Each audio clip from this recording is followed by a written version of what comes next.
Shannon Melendi was born on October 20th, 1974, in Miami, USA. 5 years later, her parents had a second daughter, Monique. From an early age, the girls were taught that their first priority should be to get a quality education. This approach has had a strong influence on Shannon. From the first years of school, she studied only on the excellent, while finding time for various clubs and sections where she was also ahead of her classmates in all respects. In high school, the young woman firmly decided that she wanted to tie her future career with politics or law. She headed the school debate club, and in her last year of school, she even made a speech to the U.S. Congress and the General Assembly of the United Nations as part of special training programs. It was after these events that she finally decided she wanted to work on the Supreme Court. To achieve this goal, she needed a good legal education, and Shannon sent applications to several of the country's top universities. Given her impeccable grades and accomplishments in extracurricular activities, all universities and colleges were willing to accept her, but she chose Emory University in Atlanta, Georgia. In addition to the fact that it was one of the top 20 universities in the country, the young woman was offered an annual grant of $15,000 for the first 4 years of study. That way, she could cover most of her tuition. After graduation, she moved to Atlanta to study political science. The university made a great impression on her. She quickly settled in and made many friends. Despite the grant that Shannon received, she also got a part-time job. A few kilometers from her dorm was a softball field that needed employees. Her duties included keeping an eye on the score of the game. On March 26, 1994, Shannon had to quit her job because of an error by her supervisor. That morning, another employee was supposed to keep score, but the young woman was accidentally added to the schedule and agreed to work the game. Shannon arrived at the stadium at about 8:40, and 4 hours later her shift was over. Usually after work, the young woman would stop at a gas station nearby to buy a soda. That day she left as well, only no one saw her again. The stadium management expected her to return after halftime to turn in her scorecard, but she never did. Her friend and roommate, Athena, was the first to sound the alarm. At first, she was alarmed when Shannon didn't return to her dorm in the evening. She had nowhere else to sleep and was unlikely to stay with anyone. After not waiting for her roommate the next morning, she decided to call her parents to see if she had contacted them in the last 24 hours. Shannon's parents were at work at the time, so her younger sister came to the phone. She told Athena that she hadn't spoken to Shannon in the past few days and promised to ask her parents when they got home. Athena became increasingly worried and told two mutual friends about the young woman's disappearance. Then they decided to look for her on their own. They got in their car and started to drive around the campus. Eventually, they reached the stadium where Shannon worked, and there, a disturbing discovery awaited them. As they approached, they noticed a gas station near the stadium and, to their surprise, spotted Shannon's car there. It was a black Nissan 280SX that her parents had given her. As they pulled up to the gas station, the friends found the car empty, but the keys were in the ignition and the doors were unlocked. All this only increased their anxiety.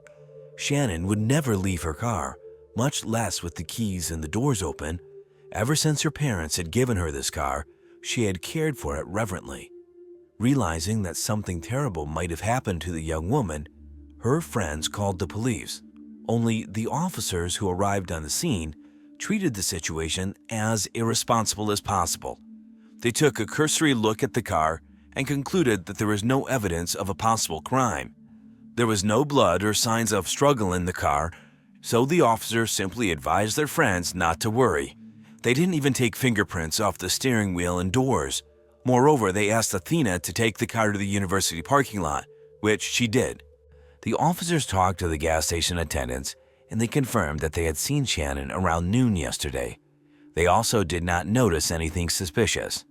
Ultimately, the official police version was that, given there was no signs of blood or struggle in the car, Shannon had probably just run away somewhere.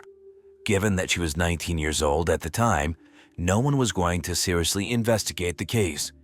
That evening, Shannon's parents decided to go immediately to Atlanta to participate in the search. Upon learning that the police were unwilling to investigate their daughter's disappearance, they did everything they could to change that, and in many ways it worked, thanks to Shannon herself. After she spoke to Congress, the young woman was accepted into a nonprofit organization by Jimmy Carter, the former president of the United States. Shannon's parents brought it to his attention that their daughter was missing, and he, along with Senator Bob Graham, secured FBI involvement in the case. The parents flew to Atlanta and began a search for their daughter. Along with other students, they printed and posted thousands of flyers about Shannon's disappearance, and a little later, her father rented a billboard. Along with this, he announced a reward of $10,000 for any information that would help find the young woman.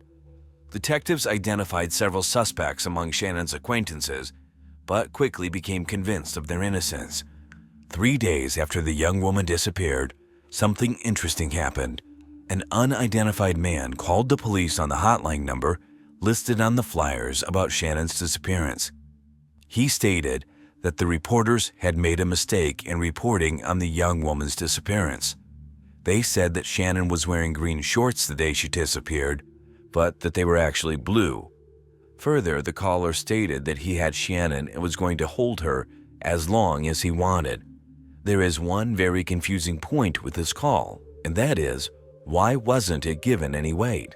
Despite the caller saying that he had kidnapped Shannon, law enforcement continued to believe that the young woman had run off somewhere. This went on for several more days until an unidentified man made a second call on April 6th. This time, he called the university's counseling center and said that Shannon was at his place and that she was fine. He promised to call later to make demands for her return.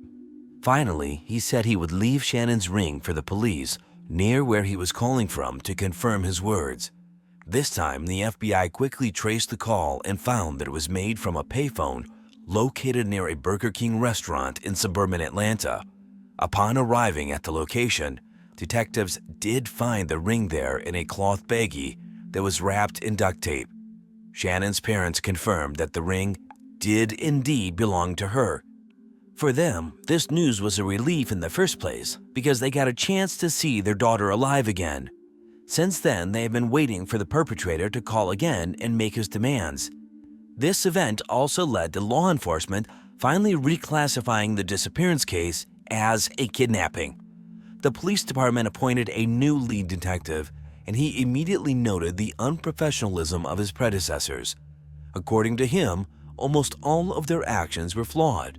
They did not take fingerprints from Shannon's car, instead asking a stranger to drive the car to another location. They also did little or nothing to investigate the case, since they thought the young woman had simply run off somewhere and would be back soon.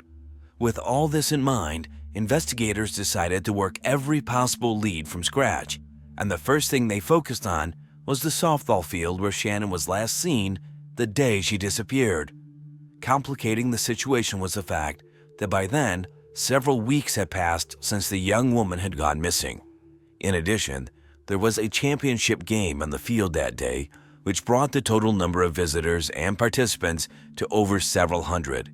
The detectives attempted to question as many people as possible, urging them to recall any suspicious moments at the game. To their surprise, many told the same story. The only oddity at that game was the behavior of the referee. According to the players and stadium staff, he was extremely dismissive of his job. He was distracted all the time, including during key events. Instead of doing his job, he was constantly trying to talk to Shannon and ask her out. The judge's name was Colvin Hitton, but he himself preferred to use the nickname Butch. The 33-year-old man worked as a mechanic for the local Delta Airlines, while refereeing matches was his hobby. He had a wife, taught Sunday school at the church, and seemed quite harmless. The detectives began to dig deeper and discovered that Butch had left the softball field at almost the same time as Shannon. After talking to his coworkers, they found out another strange thing.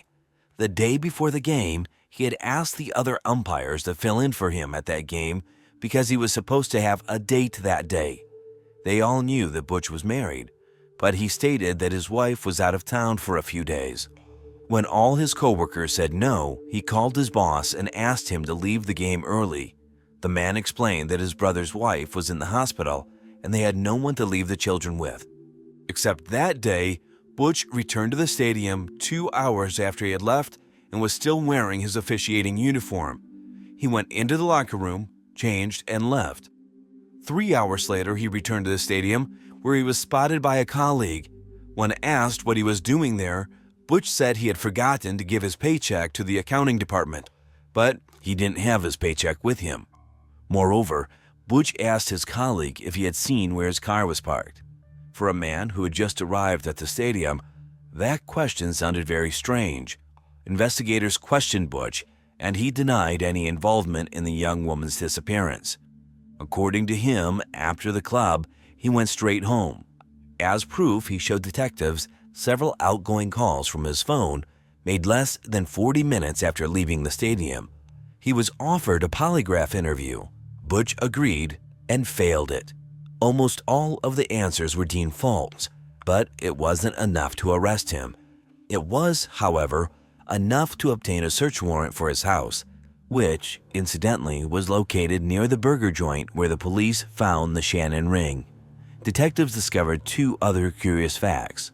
Butch's neighbors said that he had lit a fire in the early morning hours after the day Shannon disappeared. Later, the man called his father and asked him for a handsaw, stating that a tree had fallen on his car. Detectives went to his house with their service dogs, but they were unable to find any sign of Shannon's presence there. But an interesting discovery awaited them on the property. They noticed 3 places with overgrown soil. When they dug them up, they found something really creepy. Under the ground were dozens of items of women's clothing and shoes, as well as a sleeping bag and some softball field scorecards. Experts examined the excavated clothing, showed pictures to Shannon's parents, and concluded that none of it belonged to the young woman. Butch himself said he had no idea where on his property such hiding places came from. He assumed it was all left over from the past owners of the house. In the end, the police were in a tricky situation. A lot of facts pointed to Butch's involvement in Shannon's disappearance, but at the same time, there was not a single direct clue against him.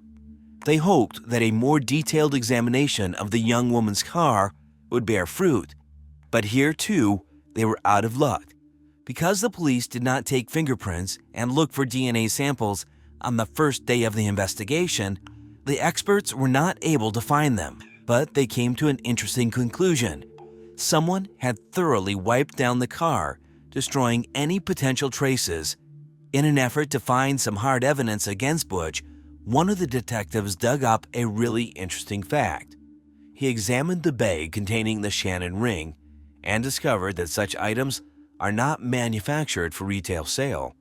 He contacted the manufacturer and learned that the only buyer of such bags in the state of Georgia was Delta Airlines.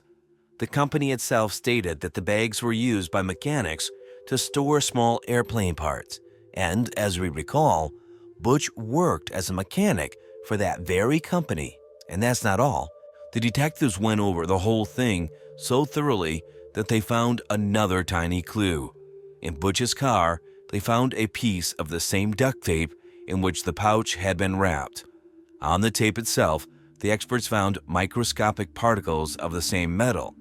After studying its composition, they concluded that this compound is used only in the aviation industry.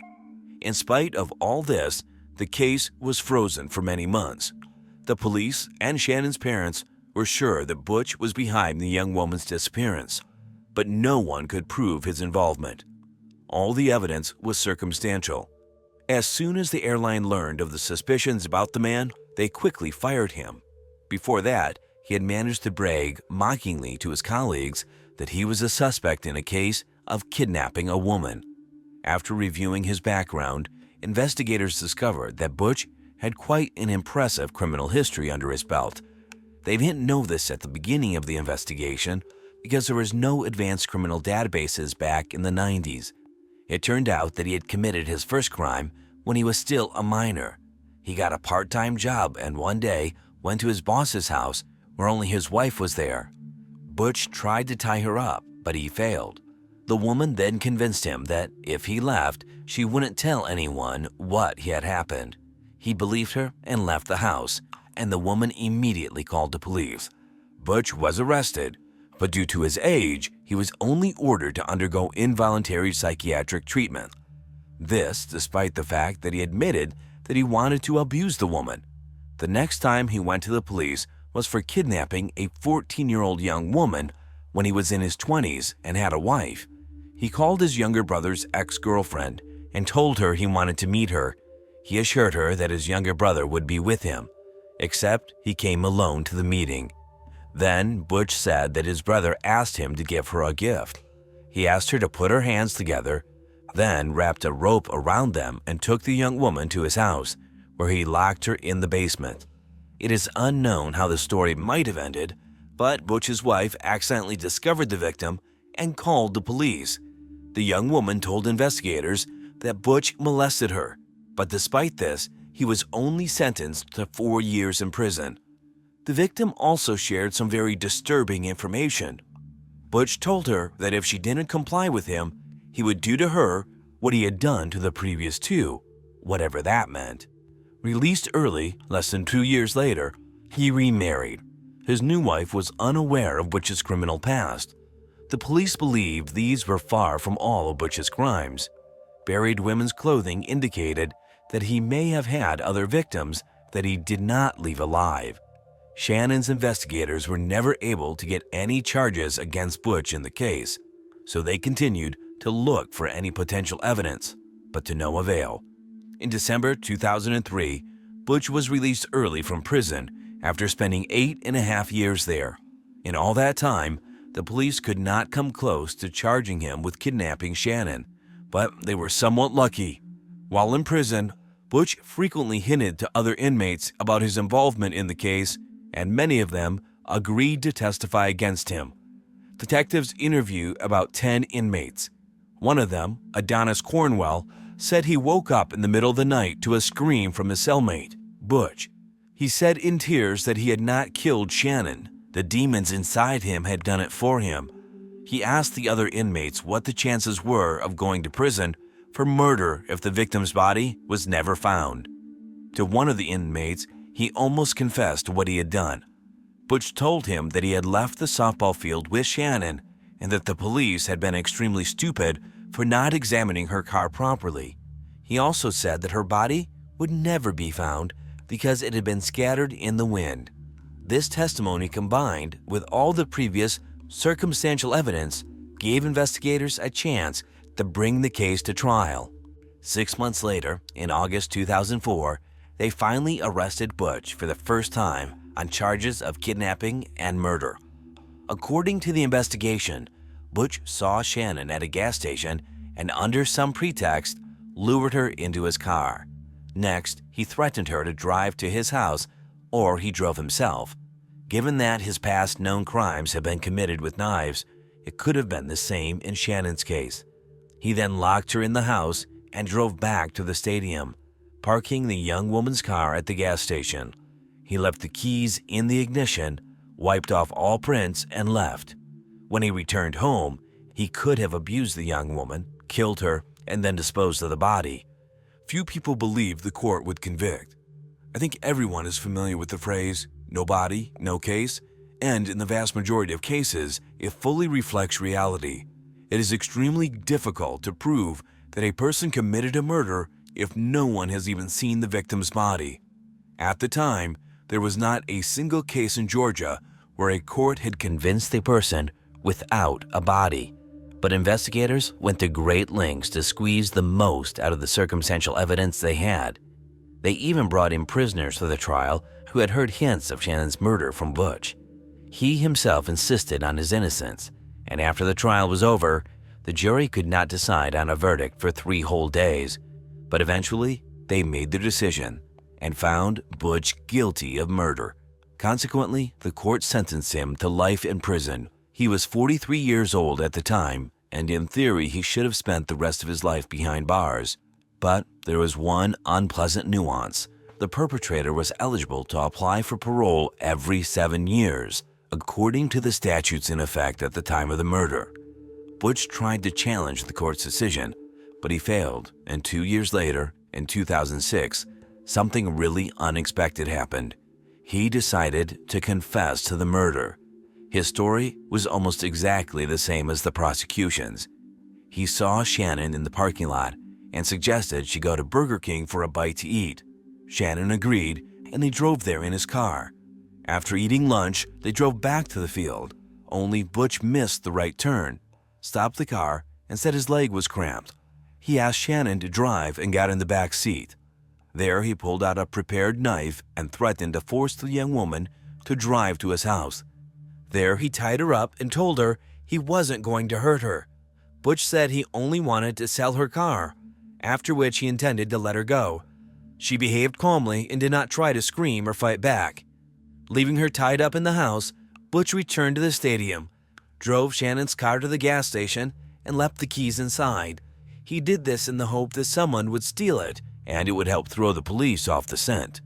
After thoroughly wiping the steering wheel and other places where he might have left fingerprints, Butch returned home, abused the young woman, and left for the movie theater with his nephews and their parents. Apparently, this family outing he had originally planned as an alibi.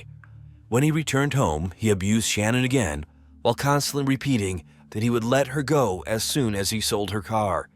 He then allegedly began to realize the gravity of what he had done and tried to figure out what to do next. He went to bed, but woke up a few hours later and began to panic.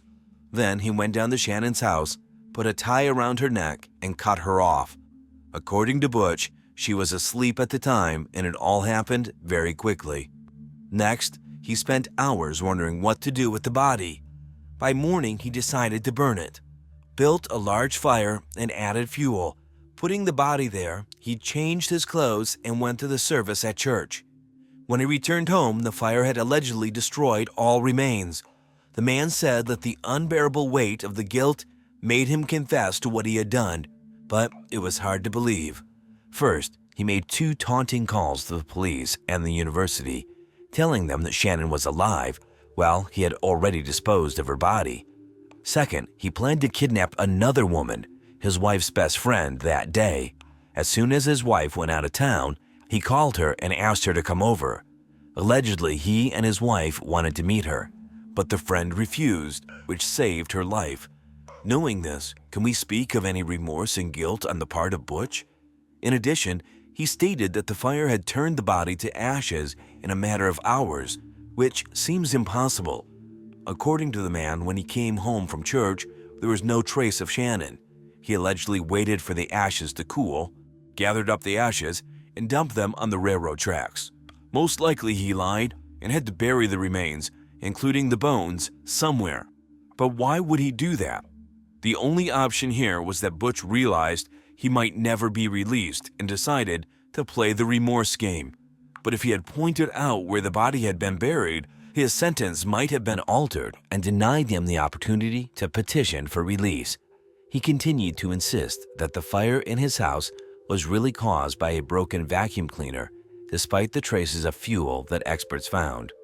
As of now, he is still in prison, and his next petition for parole can be filed in 2025, when he will be 64 years old. Shannon's parents continue to fight to ensure that he is never released. The only question that gnaws at investigators to this day is whose belongings were buried in Butch's backyard. Riley Crossman was born on December 22, 2003, in the small American town of Martinsburg, West Virginia. Her parents divorced when she was young, and the girl moved with her mother and younger sister to Berkeley Springs, a town 40 kilometers from Martinsburg. After a while, her mother began dating another man, and they had 2 more children. However, Riley maintained a close relationship with her father and regularly went to visit him. The girl attended Berkeley Springs High School and took dance and singing lessons. She also had a boyfriend named Hayden Lacey. According to her parents, there was a great relationship between them. Riley was happy. She and her boyfriend even had a joint Instagram account where they posted pictures together. Her mom, Chantel Oakley, worked 2 jobs. On May 7, 2019, she took off early from her morning shift because she wasn't feeling well. When she arrived home, she texted Riley that she was going to sleep in before her evening shift and asked her to wake her up when the girl returned from school. Riley came home at about 3:30 p.m., woke up her mother, and went to her room. Chantel's roommate's mother was also in the house with her that day, effectively replacing her grandmother and looking after the younger children. Chantel returned from work at about 10 p.m. As she walked past her daughter's room, she saw that her door was closed, but the light was on behind her. Her mother thought Riley was getting ready for bed and went to bed herself almost immediately. She was still not feeling well and wanted to get a good night's sleep before her morning shift. The next day, at about 7:15 a.m., Chantel peeked into her daughter's room before she left for work, but Riley wasn't there. She didn't see anything suspicious about that, though. School started at 7:45 and the girl could have gone there already. Riley's school was only a short walk away, so she got there on her own. About halfway through the day, her mother got a call from the school saying that Riley had missed some classes. This alarmed Chantel slightly, but she still didn't see it as a major concern. Her daughter could have just skipped a few classes and gone out with friends. At about 3:30 p.m., Riley's grandmother began to worry. The girl should have been home by now, but still wasn't. Then she contacted Chantel, at which point her mother already suspected something was wrong. Riley was always calling or texting her to take time off to go out with friends after school, but that day she didn't get a single message from her daughter. Her mother had sent her several messages, and they had all failed to reach their destination. Then she tried calling her, but each time it went to voicemail. This indicated that Riley's phone was either dead or had been turned off for some reason. Chantel also called Riley's own father, hoping that the girl might have gone to him. However, he too did not contact his daughter that day. The mother asked her grandmother to go to the school and look for Riley there. The grandmother went there, but she was unable to locate the girl. None of the teachers knew where she could be either. Around 5 p.m., Chantel decided to take a day off from work and drove to the school, but she couldn't find her daughter either. She spotted her boyfriend in the parking lot and asked if he had seen Riley, but Hayden stated that he had spent the day on an out-of-town trip and had not even contacted her. Together, they went around the school grounds, looking in and around the building itself, but the girl was nowhere to be found. After a while, her mother decided to go home, hoping that Riley might have returned there. Alas, she was not there either. After waiting some more time, she decided to go to the police. By then, the girl's father had arrived in Berkeley Springs and went in search of his daughter. He drove around the small town asking people he met if they had seen Riley. With a population of just over 600, most of the residents knew each other. One of the local teenagers said he saw her walking down the street. Unfortunately, this information did nothing to help him find Riley, and investigators thought the boy was just mistaken. The police quickly began a search, interviewing everyone the girl knew.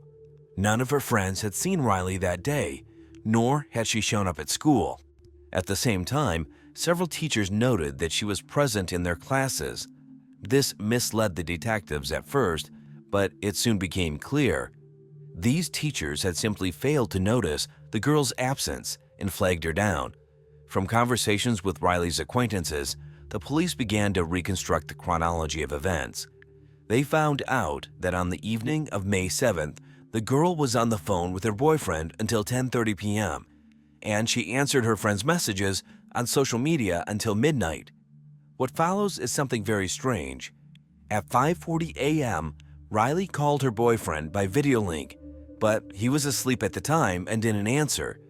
The detectives immediately suspected something was wrong. Why was Riley trying to contact him at such an early hour? The girl's mother assured her that Riley would never run away from home. She simply had no reason to.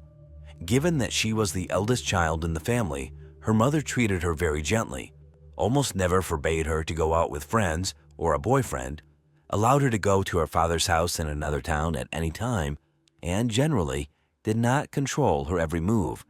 The only thing was that Riley always informed her of her plans and asked permission. Considering that the girl was only 15 years old at the time of her disappearance, she had no driver's license, so she also could not leave town on her own in a car. This once again indicated that the version of an escape seemed unlikely. Instead, the detectives considered kidnapping as the most likely theory. The same evening Riley's mother contacted law enforcement, they began a search for the girl. Police officers searched the school and the surrounding area and combed the town. They were quickly joined by community volunteers who cared about Riley. As is usually the case, these small-town residents thought nothing like this could happen to them. Soon, the police decided to search Riley's bedroom, and there they found the first grisly piece of evidence. On a pillow and sheets, they found small blood stains. They sent the items immediately to a lab, where experts ran a DNA test and determined that the blood belonged to Riley. At this point, everyone realized that something truly terrible had happened to the girl. If her family had hoped to the last that Riley had gone somewhere on her own initiative, after the discovery of the blood, those hopes were dashed. Here, it's worth clarifying why the mother didn't notice traces of blood when she examined her daughter's bedroom a few hours earlier. The bed was made, and it had not occurred to her to lift the blanket. This finding not only indicated that the girl had most likely been attacked, it had all happened in her house, and it was up to the police to figure out who might have done it. After the blood trail was discovered, the search escalated. In the days that followed, more volunteers joined the police. Dozens of people also provided various equipment that might come in handy when surveying the area. At one point, detectives even had to ask the public to stop carrying the equipment because there was already an excess of it. In addition, the police repeatedly gave press conferences to get the story out to the general public. There is always a chance that someone might have noticed something strange, heard suspicious conversations, or stumbled upon potential evidence. So it was important for the police to let everyone in the county know about Riley. After a while, the local police were joined by the FBI, the Department of Homeland Security, and the state police. Together they continued to search for the missing girl, but with no results. On May 15th, law enforcement decided to bring in additional forces and organized a large-scale search covering a wide area of many kilometers around the city. The next morning, they announced that they had managed to find Riley Crossman's body. It was about a 40-minute drive from Berkeley Springs, near a country road near the top of a small mountain. The detectives knew immediately that they were dealing with a murder, not an accident. It looked as if the unknown perpetrator was trying to hide the body as far away from prying eyes as possible. Medical examiners examined the body and confirmed that it was indeed Riley, but they couldn't determine the cause of death because of the extensive decomposition. It was very strange because it had been just over a week since the girl had disappeared. Apparently, the killer had done something to the body. Investigators noticed several other strange things. First, the girl was wearing only one shoe, and they could not find a second shoe anywhere nearby. Secondly, they concluded that the unknown perpetrator changed her clothes because they had information that the girl was supposed to be wearing leggings and a sweatshirt, while when they found her, she was wearing shorts. They also found traces of whitewash or plaster on her clothing. The police reclassified the case as a homicide, and now they had to find the perpetrator. They re-interviewed all of Riley's relatives and acquaintances and noticed something odd. The testimony of Andy McCauley, Chantel's roommate, did not match the story of another man Andy worked with at a construction site in nearby Hedgesville. He initially told police that on May 8th, Riley's birthday, he did not leave his workplace from morning until late afternoon. However, that same day, around 10 a.m., his neighbor noticed a green Dodge pickup truck in front of their house. The neighbor knew that this car did not belong to either Andy or Chantel. Moreover, Andy's driver's license had been temporarily revoked. With all this in mind, the neighbor asked Chantel what this car was doing in front of their house, but the woman was unaware. After the whole town became aware of Riley's disappearance, the neighbor decided to share the observation with the police. Detectives questioned Andy again. They determined that the vehicle in question belonged to one of his co-workers, and the man had not driven it before. The owner of the pickup truck often picked Andy up in the mornings to drive him to work. Upon learning that the police were aware of his movements that day, Andy changed his statement. He stated that he had actually taken the pickup truck and drove it to buy illegal substances to take with a co-worker at the construction site later in the day. Sometime later, he changed his statement again and said that he went to his house to pick up the substances and then returned to work. All of this already looked very strange, but the detectives had even more creepy discoveries waiting for them next. For starters, they talked to Riley's mother and asked her to recall if she had noticed any oddities in her roommate's behavior. Then she told them that on May 8th, the day her daughter disappeared, Andy had indeed been acting suspiciously. When he returned home that night, Chantel told him about Riley's disappearance. The man immediately said he would go looking for her, got on his bicycle, and rode off.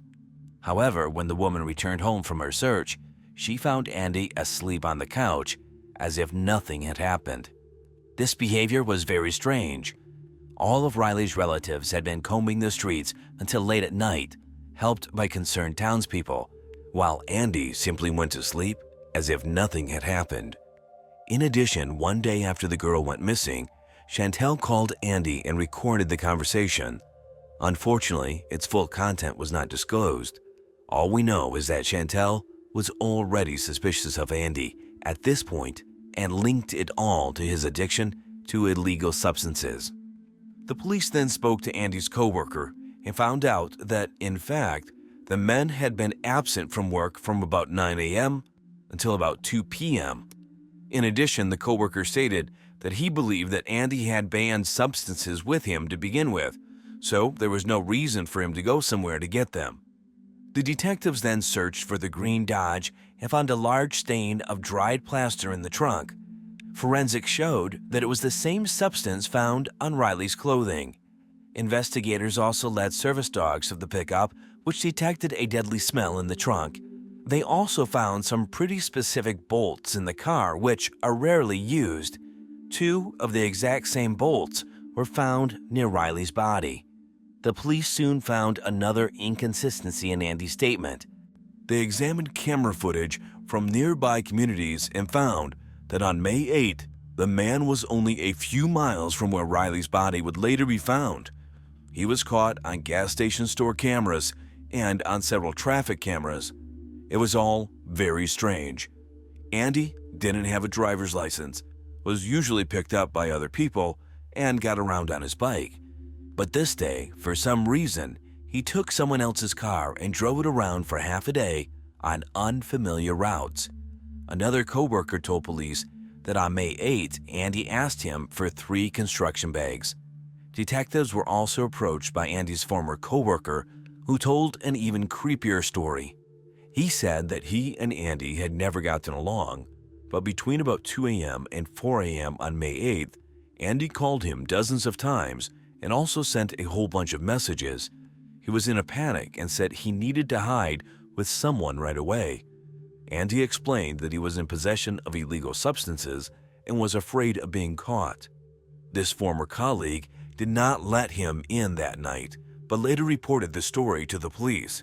In his defense, the man stated that he had taken illegal substances that night, after which he noticed a police car parked not far from his house and panicked.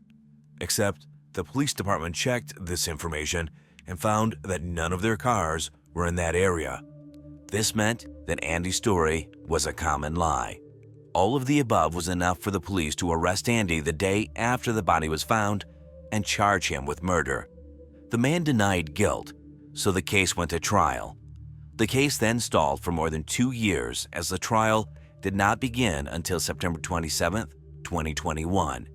This was due to the coronavirus and the limitations associated with it, as well as the peculiarities of the U.S. court system, where such delays are the norm. Nevertheless, even more gruesome details of the case emerged during the course of the trial. For starters, Chantal, in her speech, provided one disturbing detail about the evening of May 7th. That afternoon, she returned from work at 10 p.m., and Andy was asleep on the couch. When she entered the room, the man immediately woke up. When she saw his eyes, Chantal immediately thought he had taken illegal substances. Andy had used powerful drugs before and even had a criminal record for possession, of which the woman was well aware. Further, the prosecution revealed information about disturbing messages sent from Riley's phone shortly before her disappearance. At 11 p.m. on May 7th, the girl texted her boyfriend that Andy had just gone into her room. 12 minutes later, she sent another text where she wrote that she was scared. She never contacted him again. Unfortunately, Hayden had already gone to bed at that time and did not see these messages. By morning, they had already been deleted. At trial, he also said that Andy had repeatedly entered Riley's room that night. The girl was video chatting with her boyfriend, and Hayden could hear him enter the room. Andy asked her to do the dishes and talked about some other mundane things, but Riley was unequivocally afraid of him. She asked Guy not to pass out while Andy was in her room. It also came out at trial that Andy had called Riley several times around 3 a.m., but she wouldn't pick up the phone, and on the third time, she blocked his number altogether. The whole thing was very creepy and incomprehensible.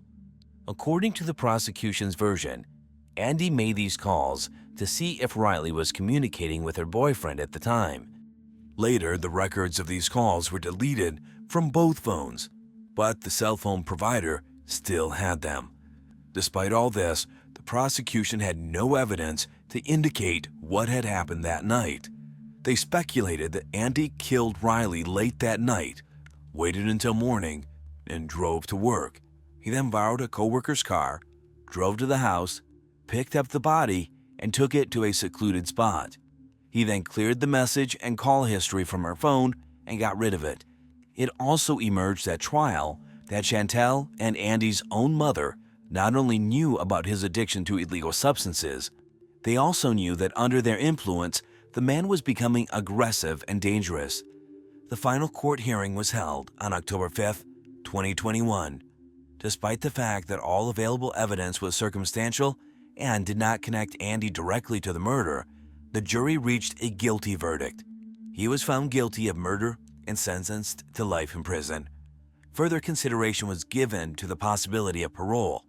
Andy's attorneys asked to give their client the option after 15 years, but the judge ultimately ruled for life without the possibility of parole. As the judge pronounced the sentence, Andy showed no emotion. He also seemed detached and uninterested at previous hearings. Apparently, he had resigned himself to the inevitable. But what about motive? Because of the degree of decomposition, the experts could not establish whether Riley had been abused. This, however, is the most obvious option.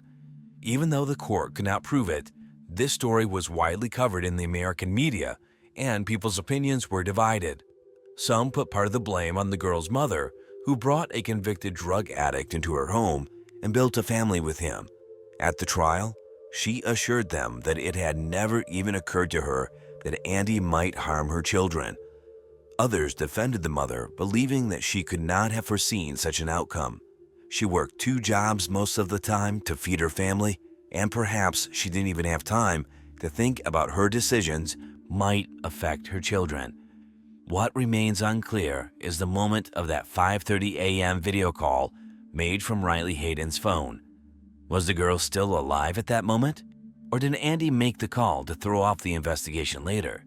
Pamela Dorrington was born in November 23, 1948, in the small American town of Helena, Montana.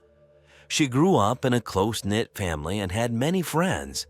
Her acquaintances noted that the girl from an early age was responsible and could always come to their aid.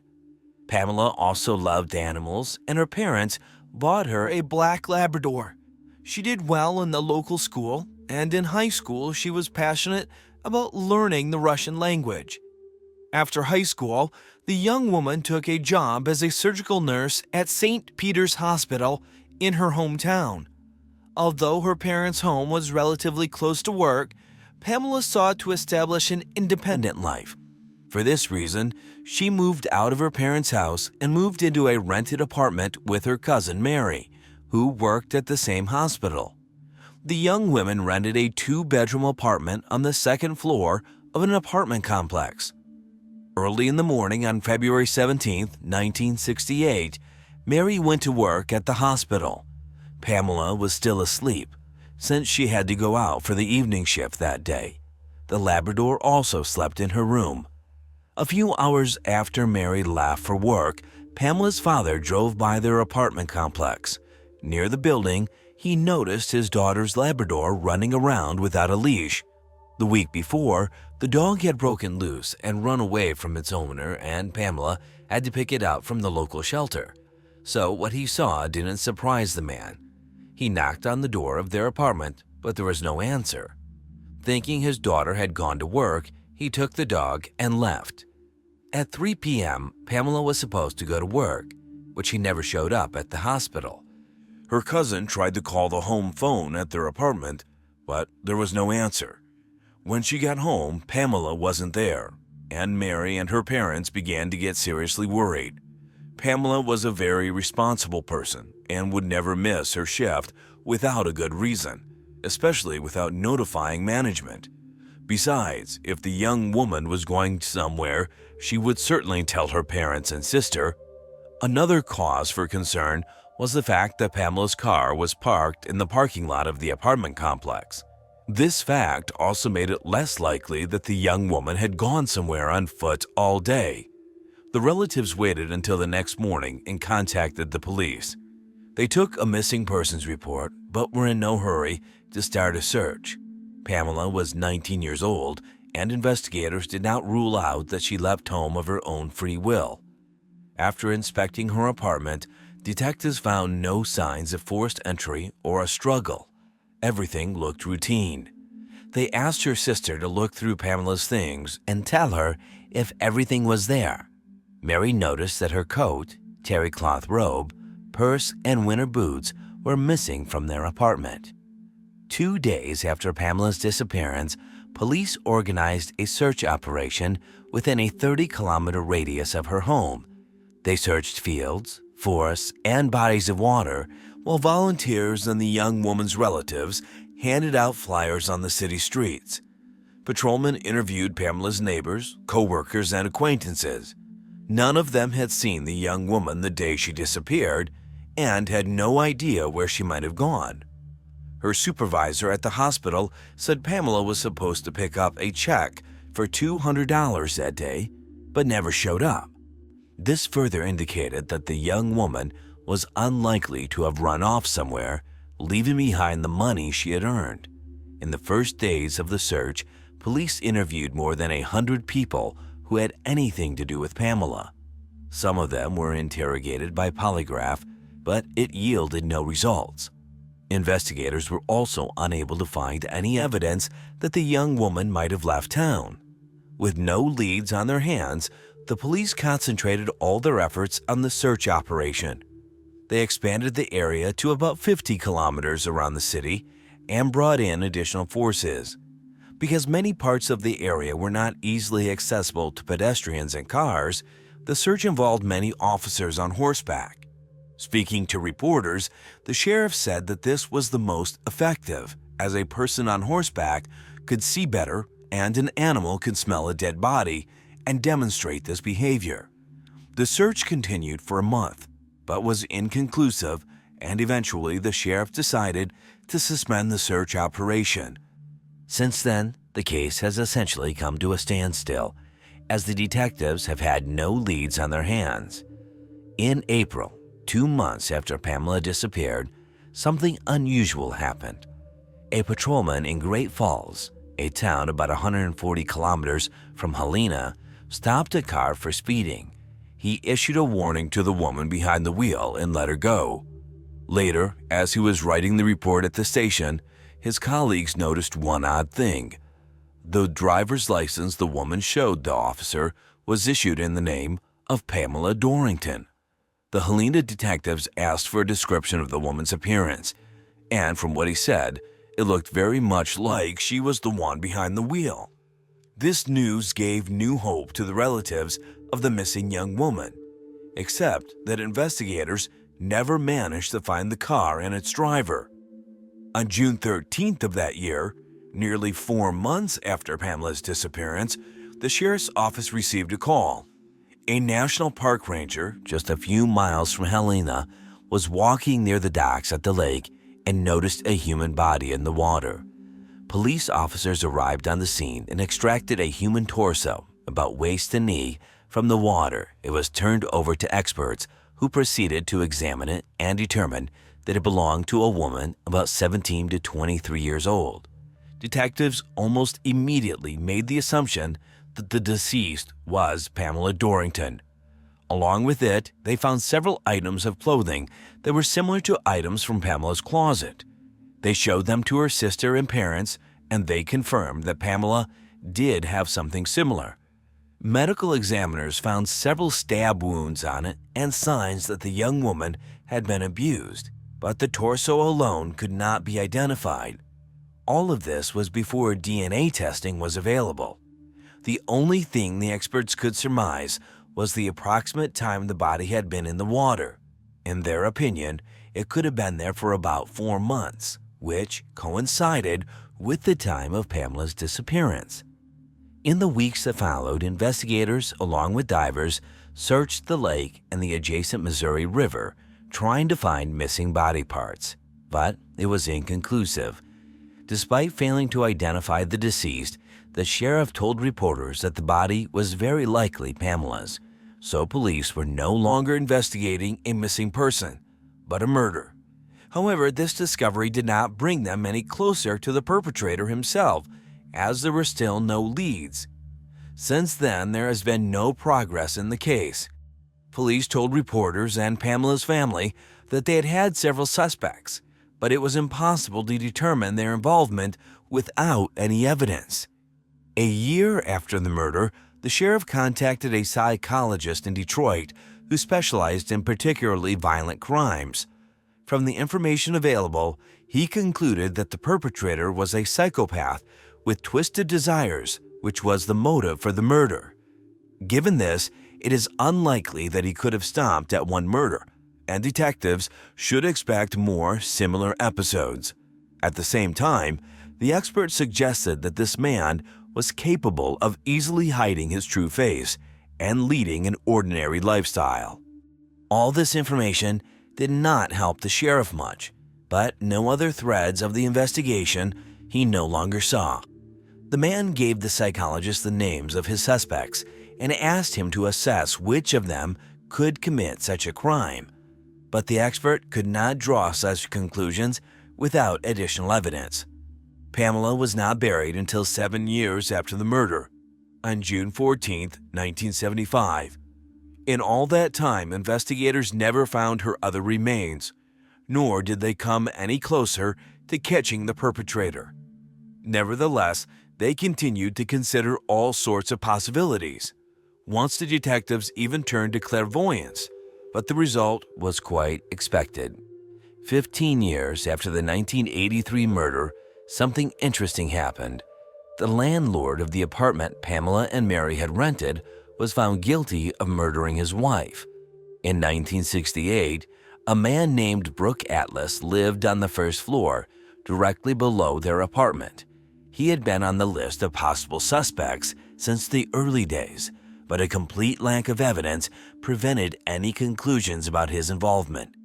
He later married and moved into a private home with his wife. In 1983, their home burned down, and experts were quick to determine that it was arson. Moreover, the body of Atlas's wife was found in the house, but the cause of her death was not fire. The pathologist determined that she had been killed by strangulation. Investigators assumed that the man decided to get rid of his wife and house because of financial problems. Shortly before, he had declared bankruptcy, and the loss of his insured home could have resulted in a hefty payout from the insurance company. But instead, he received a life sentence for murder without parole and an additional 20 years for arson. Investigators in Pamela's case were interested in this episode. Atlas, who lived literally a foot away from the victim, had the opportunity to kill her. The man could have used a spare key, and over the months of living near the young woman, he may have well learned their work schedules.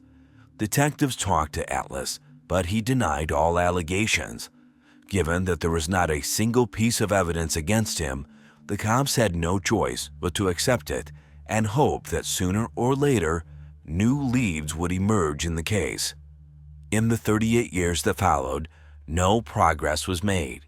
Pamela's parents passed away without learning the truth, and of her closest relatives, she had only a younger brother.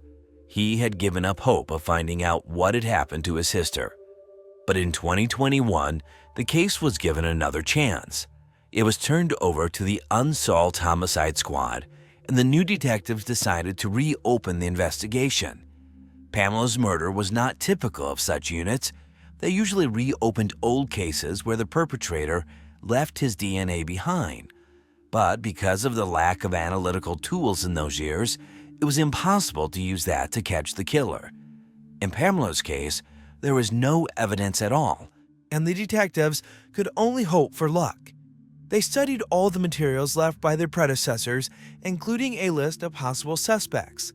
Brooke Atlas stood out clearly, since he had already been imprisoned for the murder of his wife. The man was 79 years old at the time and was still serving his sentence.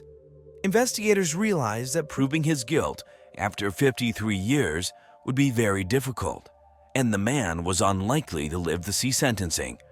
Not only could the trial drag on for years without a single piece of evidence, but no judge would even consider such a case.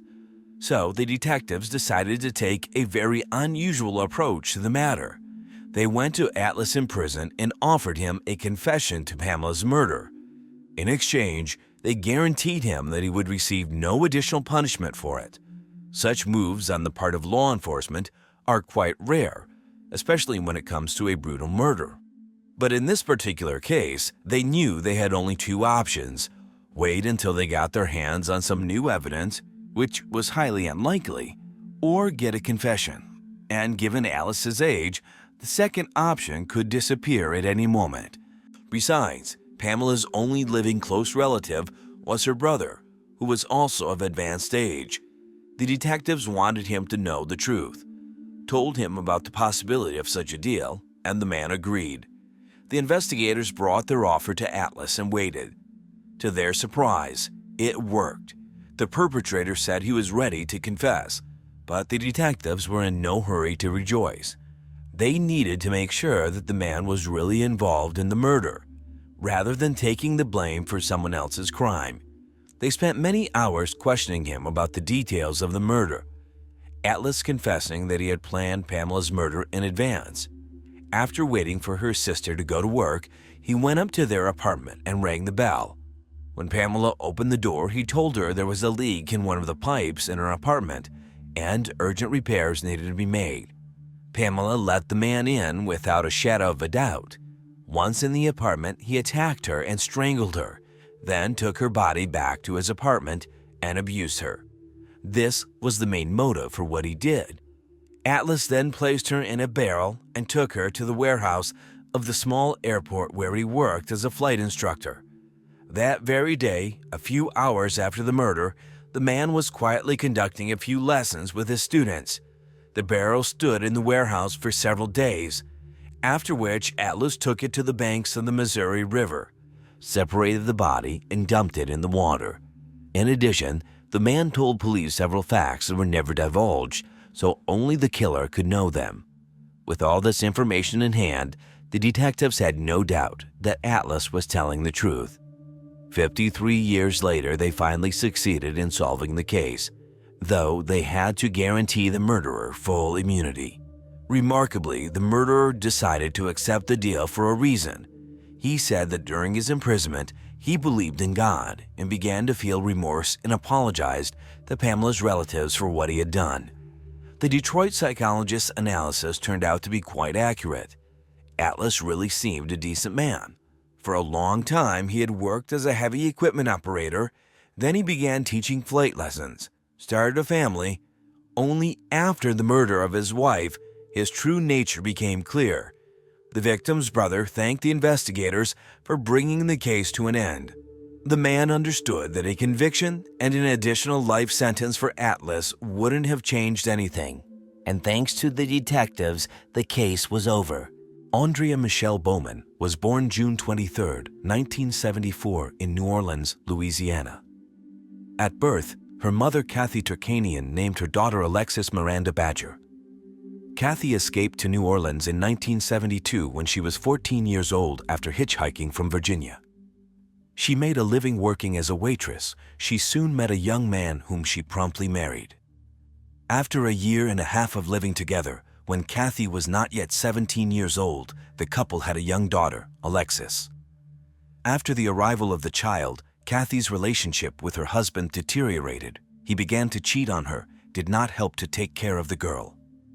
At the time, Kathy was only 17 years old and decided to take her daughter back to Virginia where her mother lived. But when she arrived in Virginia, she was faced with the fact that her mother did not want to keep the child as she was battling cancer. The difficult financial situation forced Kathy to give her daughter up for adoption, and at the age of 9 months the girl was placed in foster care, and soon after, at the age of 21 months, Alexis was adopted by a Bowman couple from Michigan, where she was given the name Andrea. Andrea's life in foster care was far from ideal. Just a few years after her adoption in 1980 in Ottawa County, Michigan, her adoptive father Dennis Bowman was arrested by police for assaulting a 19-year-old woman who was riding her bicycle along the road. After assaulting her and threatening her with a gun, he forced her into the woods where he intended to sexually assault her. At one point, the attacker's attention was distracted by a passing car and the woman miraculously managed to escape and call for help. In 1981, Dennis was charged with the crime and the court sentenced him to 10 years in prison, but he was eventually released early from prison in 1986 after serving only half of his sentence. Andrea was 12 years old at the time and had been living with her foster mother Brenda Bowman the entire time. The parole officer allowed Dennis to continue living with her foster daughter despite such a severe criminal record. In 1987, Brenda and Dennis had a daughter, Vanessa, and from that point on, the domestic relationship between the girl and her foster father seriously deteriorated. At the end of 1988, Andrea Bowman expressed concerns to her middle school staff that she was afraid to return home. They, in turn, reported it to the police, who interviewed the girl. During the interview, she claimed that her adoptive father had been physically abusive, harassed her, and had repeatedly used corporal punishment. Despite this, a social worker returned Andrea to the family. Dennis and his wife Brenda denied all these accusations, stating that the girl's behavior was a result of her recent discovery that she had been adopted as a baby and she was deliberately trying to hurt her adoptive parents. Soon after this incident, the Bowmans moved to a mobile home in rural Allegheny County. This was the last place Andrea Bowman was seen. On March 11, 1989, the family reported her missing. Dennis Bowman claimed that when he returned home from work in the evening, he found that his eldest daughter was not at home. Some of her belongings and $100 from a shelf near the front door were also missing. According to him, the girl was a difficult teenager, often argued with her adoptive parents, ran away to friends, and stayed overnight with them. Later that evening, Dennis and Brenda Bowman called all the neighbors, but none of them had seen the girl that day. Few neighbors doubted the official version of a runaway. Over the years, various rumors circulated about the family. For example, when Andrea was in middle school, there were signs of cuts on her wrists. Some kids gossiped about a suicide attempt, while others said that Andrea cut herself trying to escape through her room window, where her parents had locked her. There were various rumors that Dennis and Brenda were physically abusing their adopted daughter, prompting her to run away from the family. The police declared the girl missing and handed her case over to the juvenile department. In the months following Andrea's disappearance, Brenda claimed that she received calls from different stores reporting sightings of her daughter alive. Investigators investigated each such claim but found no confirmation. The case of the missing girl was widely publicized. Her photos were featured in the media and displayed on the city streets, but it still yielded no results, and the investigation came to a halt for several years. In 1993, the American alternative rock band Soul Asylum participated in a social project in which they released the music video for Runaway Train. The video featured images and names of missing children from across America. The video became very popular, and several versions were aired on various popular music channels. In the version shown in Michigan, Andrea's photo appeared, but despite the widespread resonance, no new developments in the investigation emerged. It wasn't until 2010 that an impassioned amateur, Carl William Koppelman, managed to break the case's deadlock. In his free time, Koppelman studied prominent unsolved cases, gathering information from the internet and cross-referencing facts. While examining publicly available information, Carl Koppelman noticed a resemblance between the missing Andrea Bowman and an unidentified girl found dead in a cornfield in Racine County, Wisconsin, in 1999. The girls shared physical characteristics, and their ages matched. Andrea would have been 25 in 1999, the same age as the unidentified girl from Racine. Additionally, Racine was not far from Andrea's previous residence. With this information, Carl Koppelman contacted investigators, who found it compelling enough to initiate an investigation. To determine if the unidentified girl's body belonged to Andrea, the police needed to conduct DNA testing on someone from Andrea's family. However, this task proved challenging as Andrea was adopted, and the police had no information about her biological relatives at that time. While the police searched for the girl's relatives, Koppelman continued searching for information about the Bowmans on the internet. One day, he came across Andrea Bowman's profile on a social network. Since it was a paid resource, indicating the profile's validity, Carl sent a message and received a response a few hours later. Turns out, Andrea Bowman's biological mother, Kathy Turkanian, managed the profile. Kathy began searching for information about her daughter many years ago, but during this time, she was unable to find anything. When she gave her daughter up for adoption, the child welfare authorities assured her that she would be able to reunite with her child when she turned 18, but that never happened.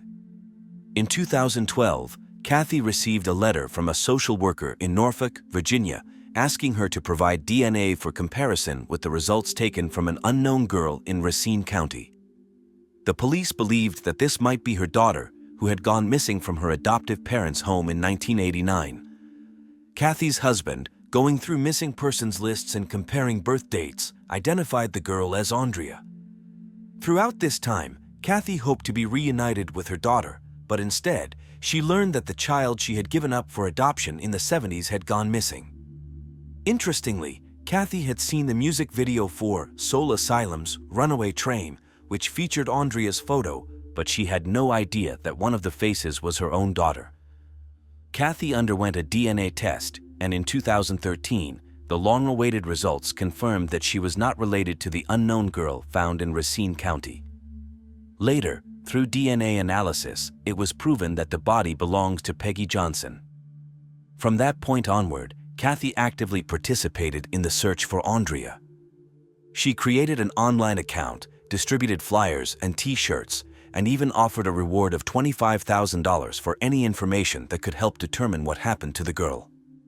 Most importantly, Kathy reached out to a retired detective from Michigan who had been involved in the investigation, seeking any official information about the girl's disappearance. The detective advised Kathy to pay attention to the Bowman family members. Upon requesting publicly available information, Kathy Turkanian was shocked to discover that the head of the family, Dennis Bowman, had multiple convictions. In addition to the 1980 case of assaulting a young woman in the woods, in 1998, he was arrested for breaking and entering a colleague's house with the intent of stealing items, including women's underwear. He was sentenced to restitution and 1 year in prison.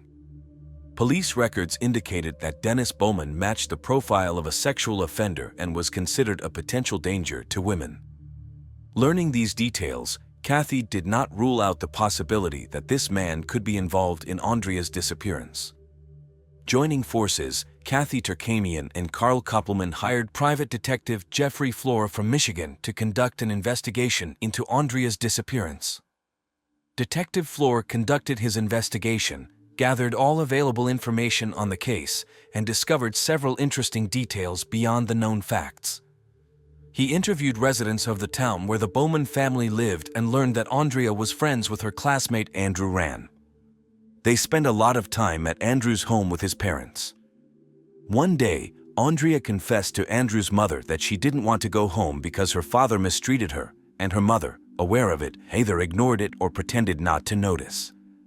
At that time, interfering in others' family matters was considered unacceptable even in such situations. Therefore, Andrew's mother, Arlene Rann, advised Andrea to talk to her clergyman for guidance on how to handle the situation. Once, when Arlene was driving Andrea home, Dennis Bowman came out of the house, approached the car, and rudely advised her not to meddle in others' affairs. Arlene got scared and tried to avoid Bowman, not telling anyone about the incident. A few months later, Andrea went missing. This information further convinced Kathy of the involvement of her daughter's adoptive father in her disappearance. She reported all the available information to the police, but since it was circumstantial evidence, the case did not progress and the investigation again stalled for several years.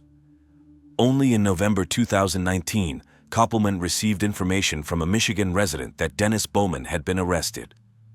He became a suspect in the murder of Kathleen O'Brien Doyle, the wife of a U.S. Navy pilot, and the sexual assault on her in 1980 when he was 31 years old.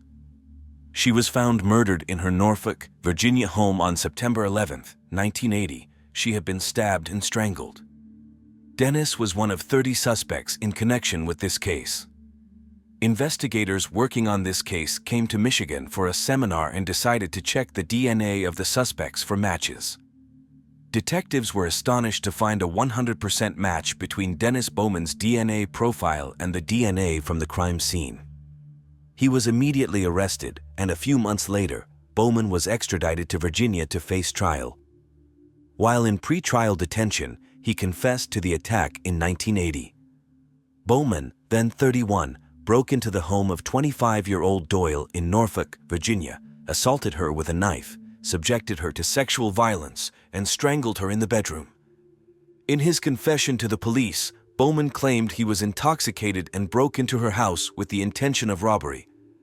The revelation of this 40-year-old crime indirectly led Bowman to finally admit to what happened to his adoptive daughter. In January 2020, while in custody in Virginia, 71-year-old Dennis Bowman confessed to the murder of Andrea. This happened 31 years after she went missing. On February 4, 2020, in the backyard of Bowman's house in the 3200 block of 136th Avenue in Monterey, Michigan, police discovered skeletal remains buried under a layer of concrete. On the same day, a press conference was held, announcing the discovery of human skeletal remains under a concrete slab behind the house, likely belonging to Andrea Bowman. The police needed to confirm the identity, and Kathy immediately provided her DNA, which resulted in a 100% match. According to Dennis' testimony, on the day Andrea died, he came home and found her packing to run away. She told him that she would no longer tolerate his advances and intended to report them to the police again.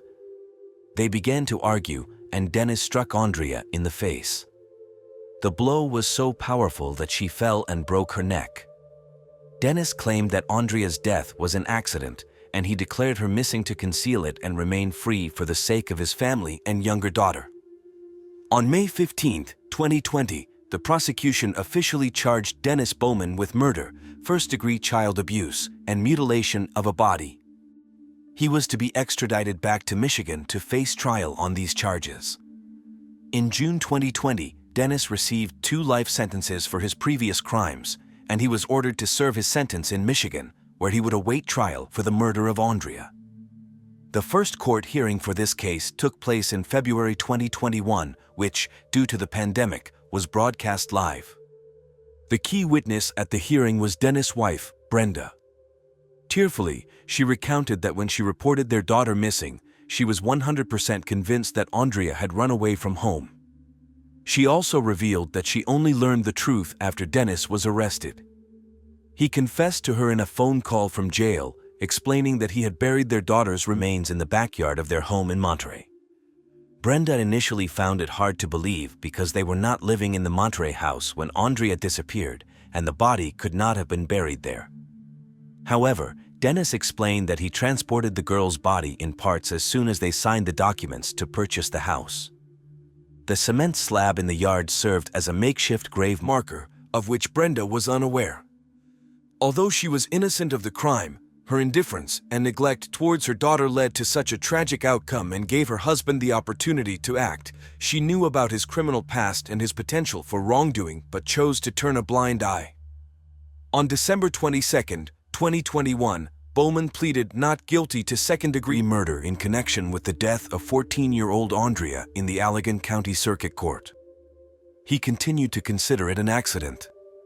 The next hearing took place in February 2022, and Dennis was sentenced to 35 years in addition to his existing term. The judge explained her decision by stating that a life sentence was considered, but she opted for the minimum term of 35 years for such a crime because a life sentence for second-degree murder leaves the possibility of parole after 15 years. Despite the verdict, the mother of the girl, Kathy Turkanian, did not find moral satisfaction. She accused Brenda Bowman, also implicated in the case, as Dennis continued his horrendous actions towards the girl with her silent consent.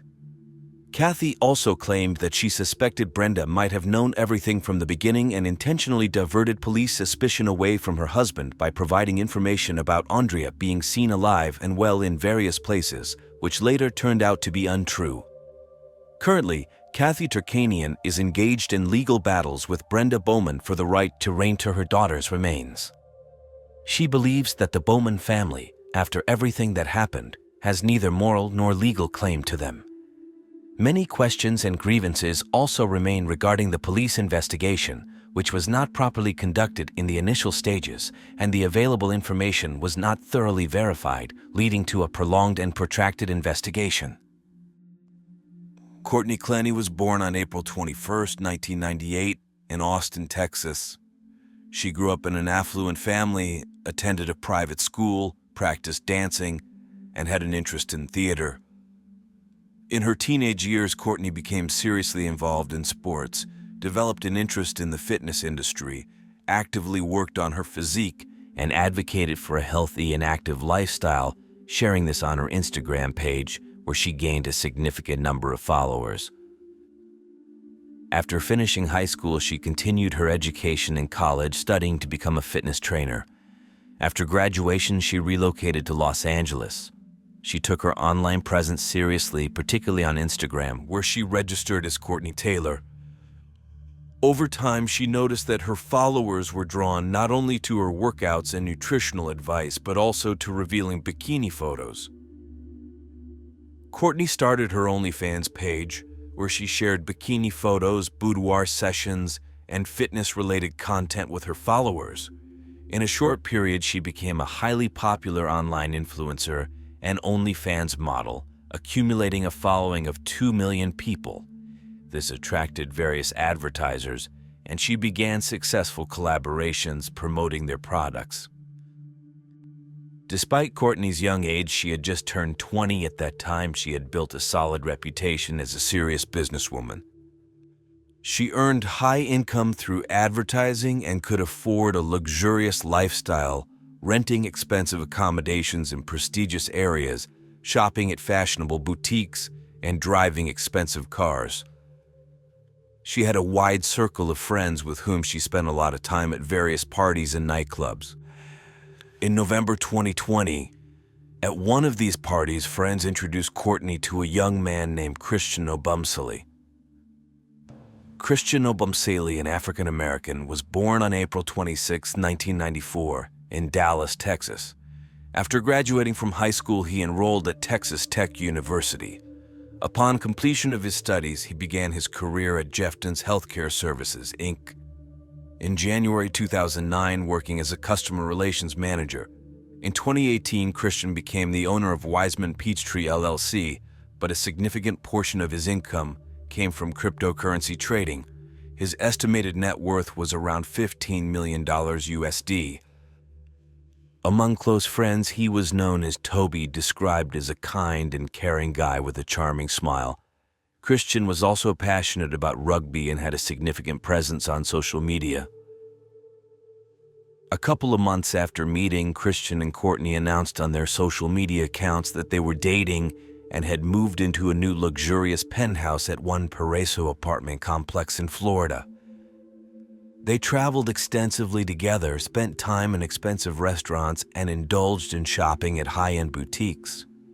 Christian also assisted his girlfriend in managing her business, finding advertisers, and boosting her social media accounts.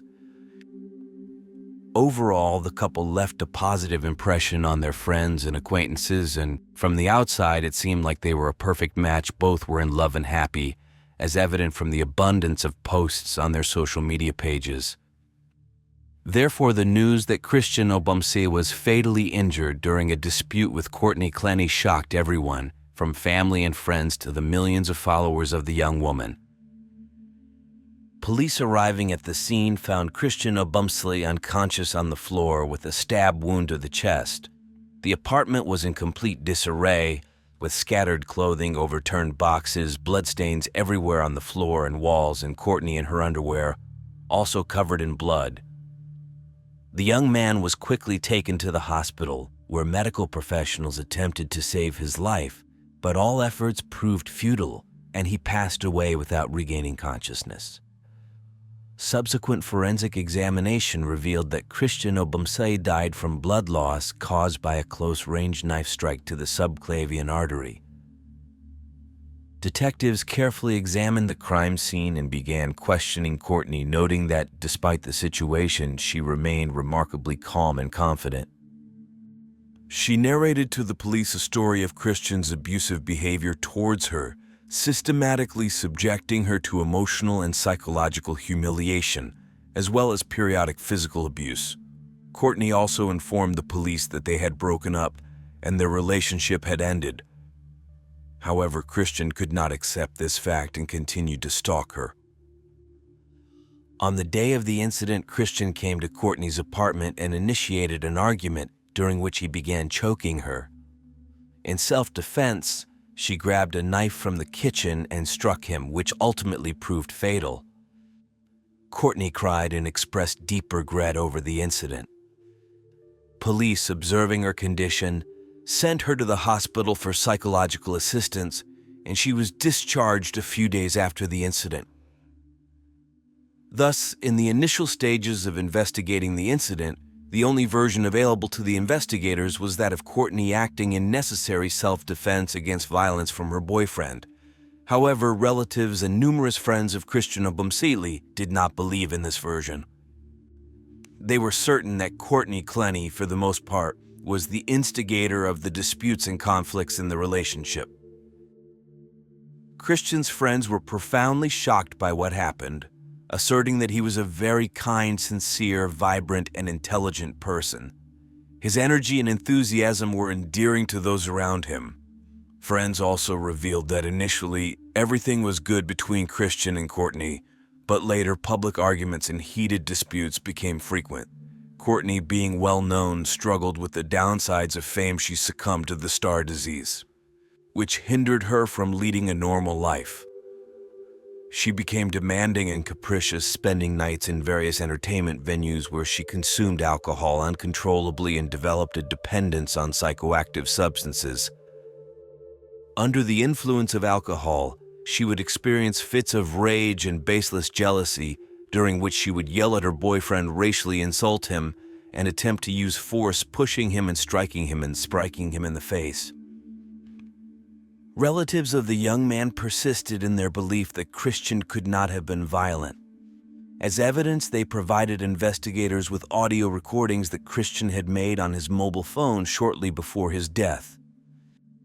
On one recording made during a car ride, Courtney can be heard using explicit language yelling at Christian, including racial insults, and the sounds of a slap are audible. She then demands the car be stopped, gets out, and starts screaming at passers-by. Christian, in turn, tries to persuade her to calm down and come back, but the girl behaves erratically and takes a long time to calm down. On the second audio recording made in the couple's apartment, a dispute is heard, initiated by Courtney because Christian greeted a female acquaintance during a bike ride. Again, the recording captures a stream of profanities from the girl towards the young man and his unsuccessful attempts to placate her. Given this information and the unprecedented media and social media attention the case received, the police requested surveillance camera footage installed in the residential complex where the young couple lived. The footage revealed scenes of disputes captured in the elevator, compromising the version of Courtney acting in self-defense, as it was clearly visible that she was attacking the young man, grabbing him by the hair, hitting him in the face, screaming and insulting him.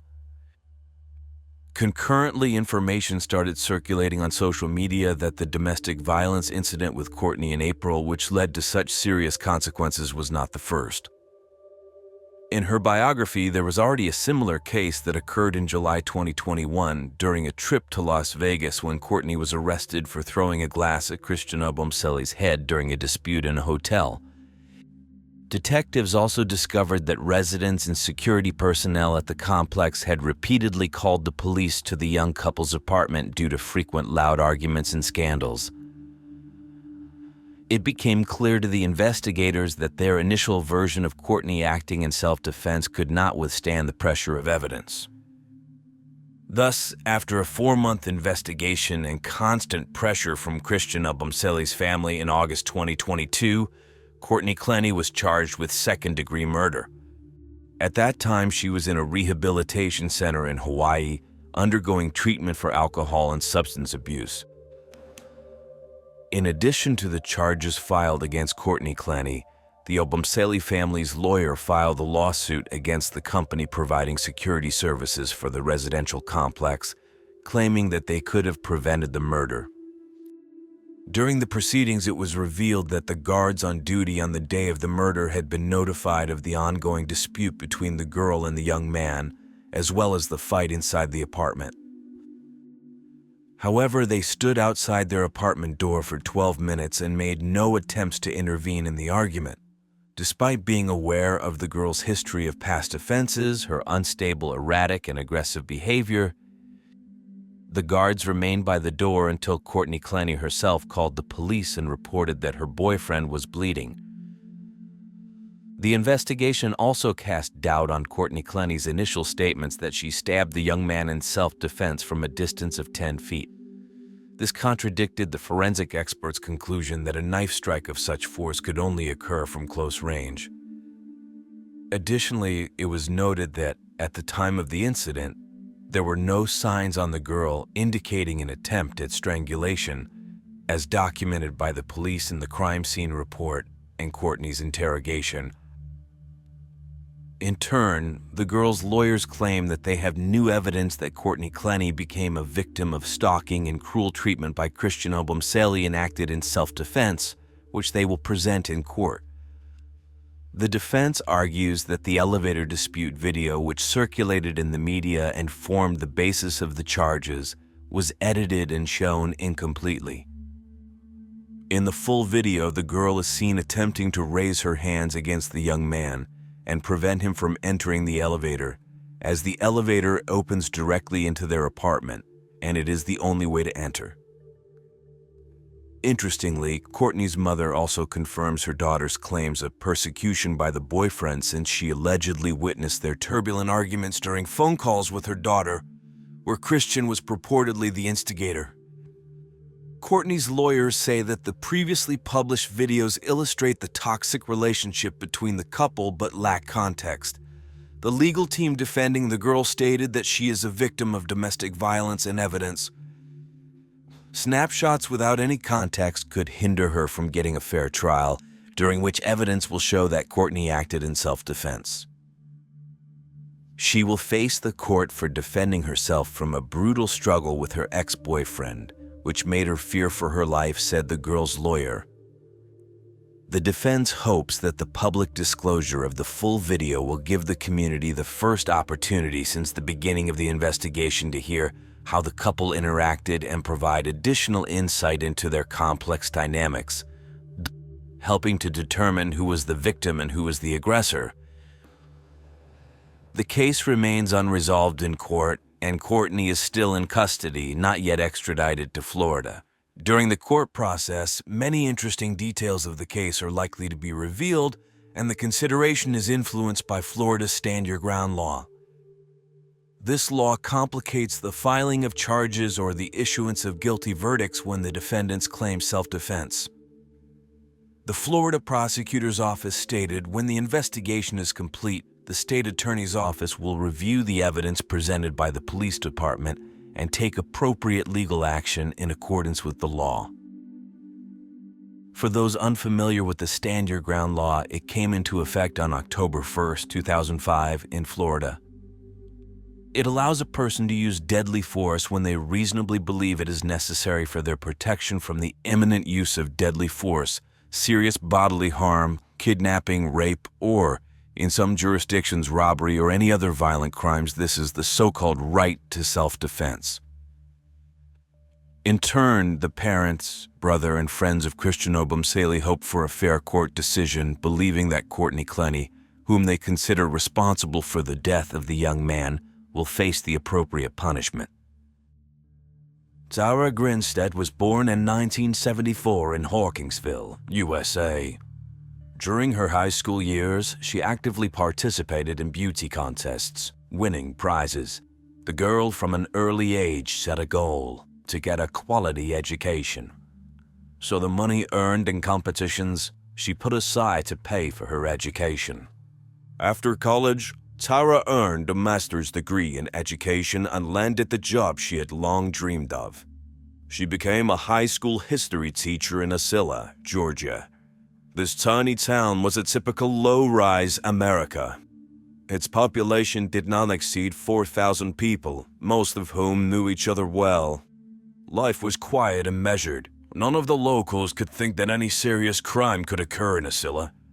Tara Grinstead had worked at the local school for several years, and during that time she had developed a great relationship with both staff and students. She was a kind and outgoing person who was always supportive and helpful. In October 2005, this help came in handy for Tara's students who were preparing to participate in a local beauty pageant. Given the fact that their teacher had won prizes at similar events many times, the girls were thrilled to have her support. On Saturday, October 22nd, Tara helped the students with the final touches before the pageant. Afterward, she went to a picnic with her high school friends and didn't return home until 11 p.m., having parked her car outside under a carport. Since then, Tara had stopped making contact. Her mother, who lived in another city, was the most worried. Her daughter always picked up the phone or called back, but this time there was no answer. On Monday, October 24th, her anxiety reached its peak and Tara did not show up for work. Such behavior was highly unusual for her. The girl took her job seriously and would certainly have warned her bosses that she needed time off. Concerned acquaintances of Tara called the police chief, Billy Hancock, and asked him to see if she was all right. At 10 a.m. that morning, he went to her address. The policeman thought the woman's phone was just dead and that she was either sick or had overslept. When he arrived at her house, he found Tara's car in its usual spot. Her doors were unlocked, but that didn't surprise Billy. In a town this small, the residents had no worries about their cars being stolen. Then he noticed an envelope on a dashboard containing $100 in cash. It was already strange. How could someone as responsible as Tara leave money in a prominent place? Billy knocked on the door, but no one opened it for him. After that, he decided to look around the house. At first glance, everything seemed perfectly ordinary. No signs of a struggle or a break-in, but in Tara's bedroom the detective found a real mess. Quite uncharacteristic for a woman. Her belongings were on the floor, including the clothes she had last been seen in. Her cell phone was on the nightstand charging. It looked as if Tara had left the house briefly, but she was nowhere to be found. On the ground outside the house, the police found the first piece of evidence that suggested a possible crime. There was a latex glove lying around that someone might have used to conceal her fingerprints. The detectives did not consider the possibility that the glove might have belonged to Tara. Hardly anyone used such gloves in the home. Since then, the Georgia Bureau of Investigation, the equivalent of the FBI, only at the level of one state, got involved in the case. The main version of the investigation was kidnapping. There was very little evidence. Besides the glove, the detectives found only two questionable things. Tara's torn chain was lying on the bedroom floor, and her alarm clock was not in its usual place. But all this did not help detectives solve the mystery of her disappearance. For the small town, this Monday was truly a terrible day. Tara's house was cordoned off, and the school had a meeting. Tara's co-workers and students tried their best to help in the search by forming a group of volunteers. They printed out a stack of flyers with the woman's picture and informed about her disappearance. And within hours, the flyers were posted all over the city. Volunteers stayed home that day until 1 a.m. Agents from the Bureau of Investigation interviewed Tara's neighbors and investigated the neighborhood in which she lived. The search involved sniffer dogs, which had been brought in the hope of picking up the missing person's trail. Investigators still had hope that Tara had simply left on foot and the dogs would find her easily. In the meantime, the latex glove was given to experts whose goal was to collect as much data as possible. They managed to get a DNA sample, but no matches could be found in the FBI database. All that was known was that the sample belonged to a man. Alas, all this yielded no results. Tara, as if she had evaporated from her own home. Then investigators began to dig into Tara's personal life and past. It often happens that when a woman disappears, someone from her inner circle is to blame. After studying the man with whom Tara was in a relationship, detectives were unable to identify any suspects. She dated Marcus Harper, a former policeman and military officer, for the longest time. The couple broke up at Tara's initiative about a year before she disappeared. The reason was that the woman wanted to build a family and Marcus was not ready for that. After the breakup, they maintained an amicable relationship, calling and texting each other. Detectives later uncovered one interesting detail. Marcus had come to Asala 3 weeks before Tara disappeared, but he had not told her. Upon learning of Marcus's arrival from mutual acquaintances, the woman became very upset. She repeatedly called him, trying to find out why he had not informed her of his arrival. Soon Tara's condition turned into a real hysteria. Her relatives were very worried and even wondered if Tara was going to do something reckless. However, the girl soon came to her senses, and the police did not consider Marcus a suspect. The couple had been together for a long time, but their relationship ended and the detectives could not find a motive for the crime. An interesting twist soon awaited them. Police learned that Tara had been threatened by her former student. On March 30 of 2005, 7 months before the girl disappeared, he came to her house and behaved extremely aggressively. When Tara refused to let him in, the guy started banging on the door and the neighbors had to call the police. It turned out that the young man had been in love with the teacher since high school. According to her acquaintances, the former student was emotionally unstable and behaved strangely and even frighteningly. Tara tried to help him deal with his problems for a while, but his mental state only worsened. After that incident, when the young man tried to break into her house, the woman filed a report against him. She seriously feared he might hurt her. After Tara went missing, the police tracked the young man down. He worked in a neighboring town about 150 kilometers from Wasilla. The boy provided detectives with an alibi for the nights of his former teacher's disappearance. It was impossible to establish his involvement in the case. A business card of a certain police officer was also found in the woman's house. It turned out that Tara had been dating him for some time. But at the time of her disappearance, he was already living in another city. The policeman also provided an alibi for the night of Tara's disappearance. This effectively ended the list of possible suspects. With no leads in hand, the police decided to organize a search for the girl 2 weeks after her disappearance. Such a belated decision seems strange. After all, it was clear of the first minutes Tara had not left home of her own free will. Hundreds of volunteers were called in to search the area around Wasilla. Volunteers went through forests, ditches, and rivers, but they couldn't find a single trace of Tara. During the search, it was reported that a house and car had burned down near Tara's home. Locals almost unanimously agreed that the incident had something to do with the woman's disappearance. Perhaps the perpetrator was trying to cover his tracks, or the people were so shocked and frightened that they found each event suspicious.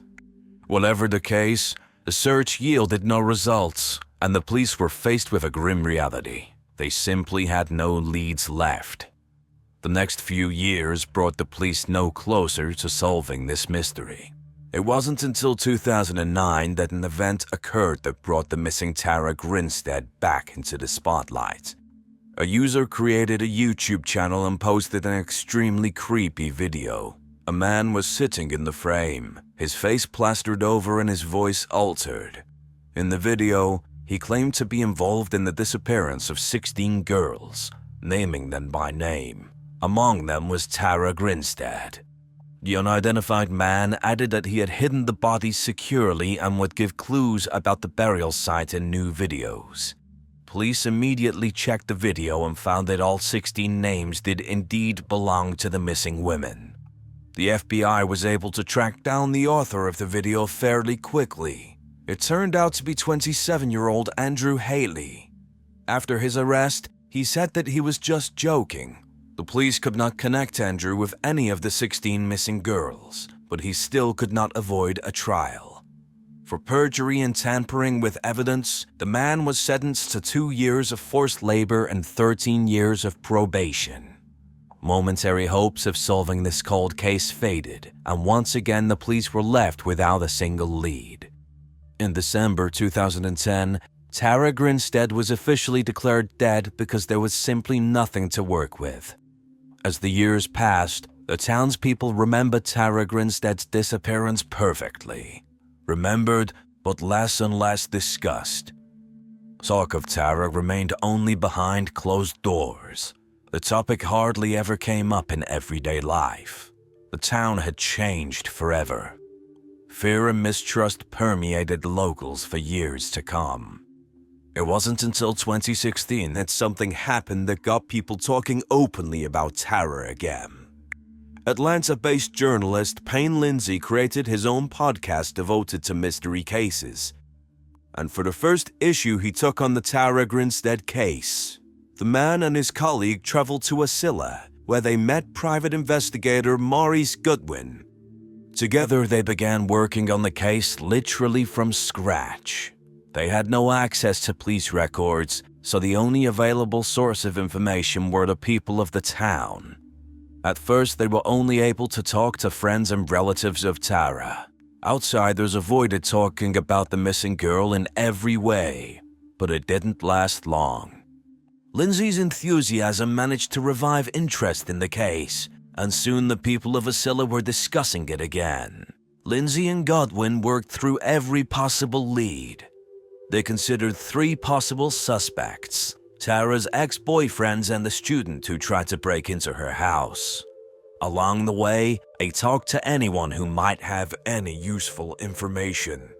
They were so passionate about the case that on several occasions they thought a clue was literally one step away. One day, Payne received a call in which an unknown person suggested they look for remains on Tara's property. The police did so, and at some point they managed to find the bones. True, experts quickly determined that the bones belonged to an animal. Despite the excitement and a new wave of interest in the case, no serious progress was made. Or rather, they failed to solve the case directly during the creation of the podcast, but it was this amateur investigation that was decisive in the long-awaited denouement. And the denouement came completely unexpectedly. In early 2017, Brooke Sheridan came to the police. Her story shocked the detectives, who no longer believed that the truth would ever come out.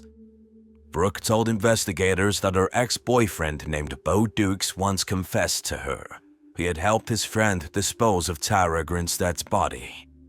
Upon learning of this, the girl repeatedly begged the guy to confess to everything, but he remained silent. After listening to Brooke's story, the police did not rush things.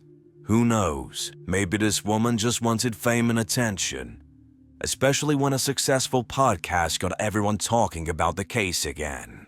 The detectives decided to play it safe. They asked Brooke to wear a wire and go to Bo to beat out a confession, and it worked. The man didn't deny his involvement, and the police had probable cause to arrest him. To their surprise, O immediately cooperated with the investigation and laid all his cards on the table. Later, detectives would say that he was just tired of living with this burden on his soul. Late that night, he got a call from his friend and former classmate Ryan Duke.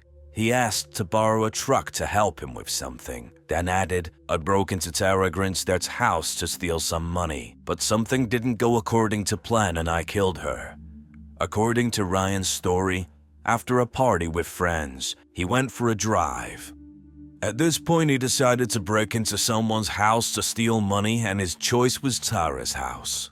He was under the influence of illegal substances at the time. After opening the door with a credit card, he broke into the house and began looking for money. Tara spotted him and a struggle ensued between them, from which only Ryan came out alive.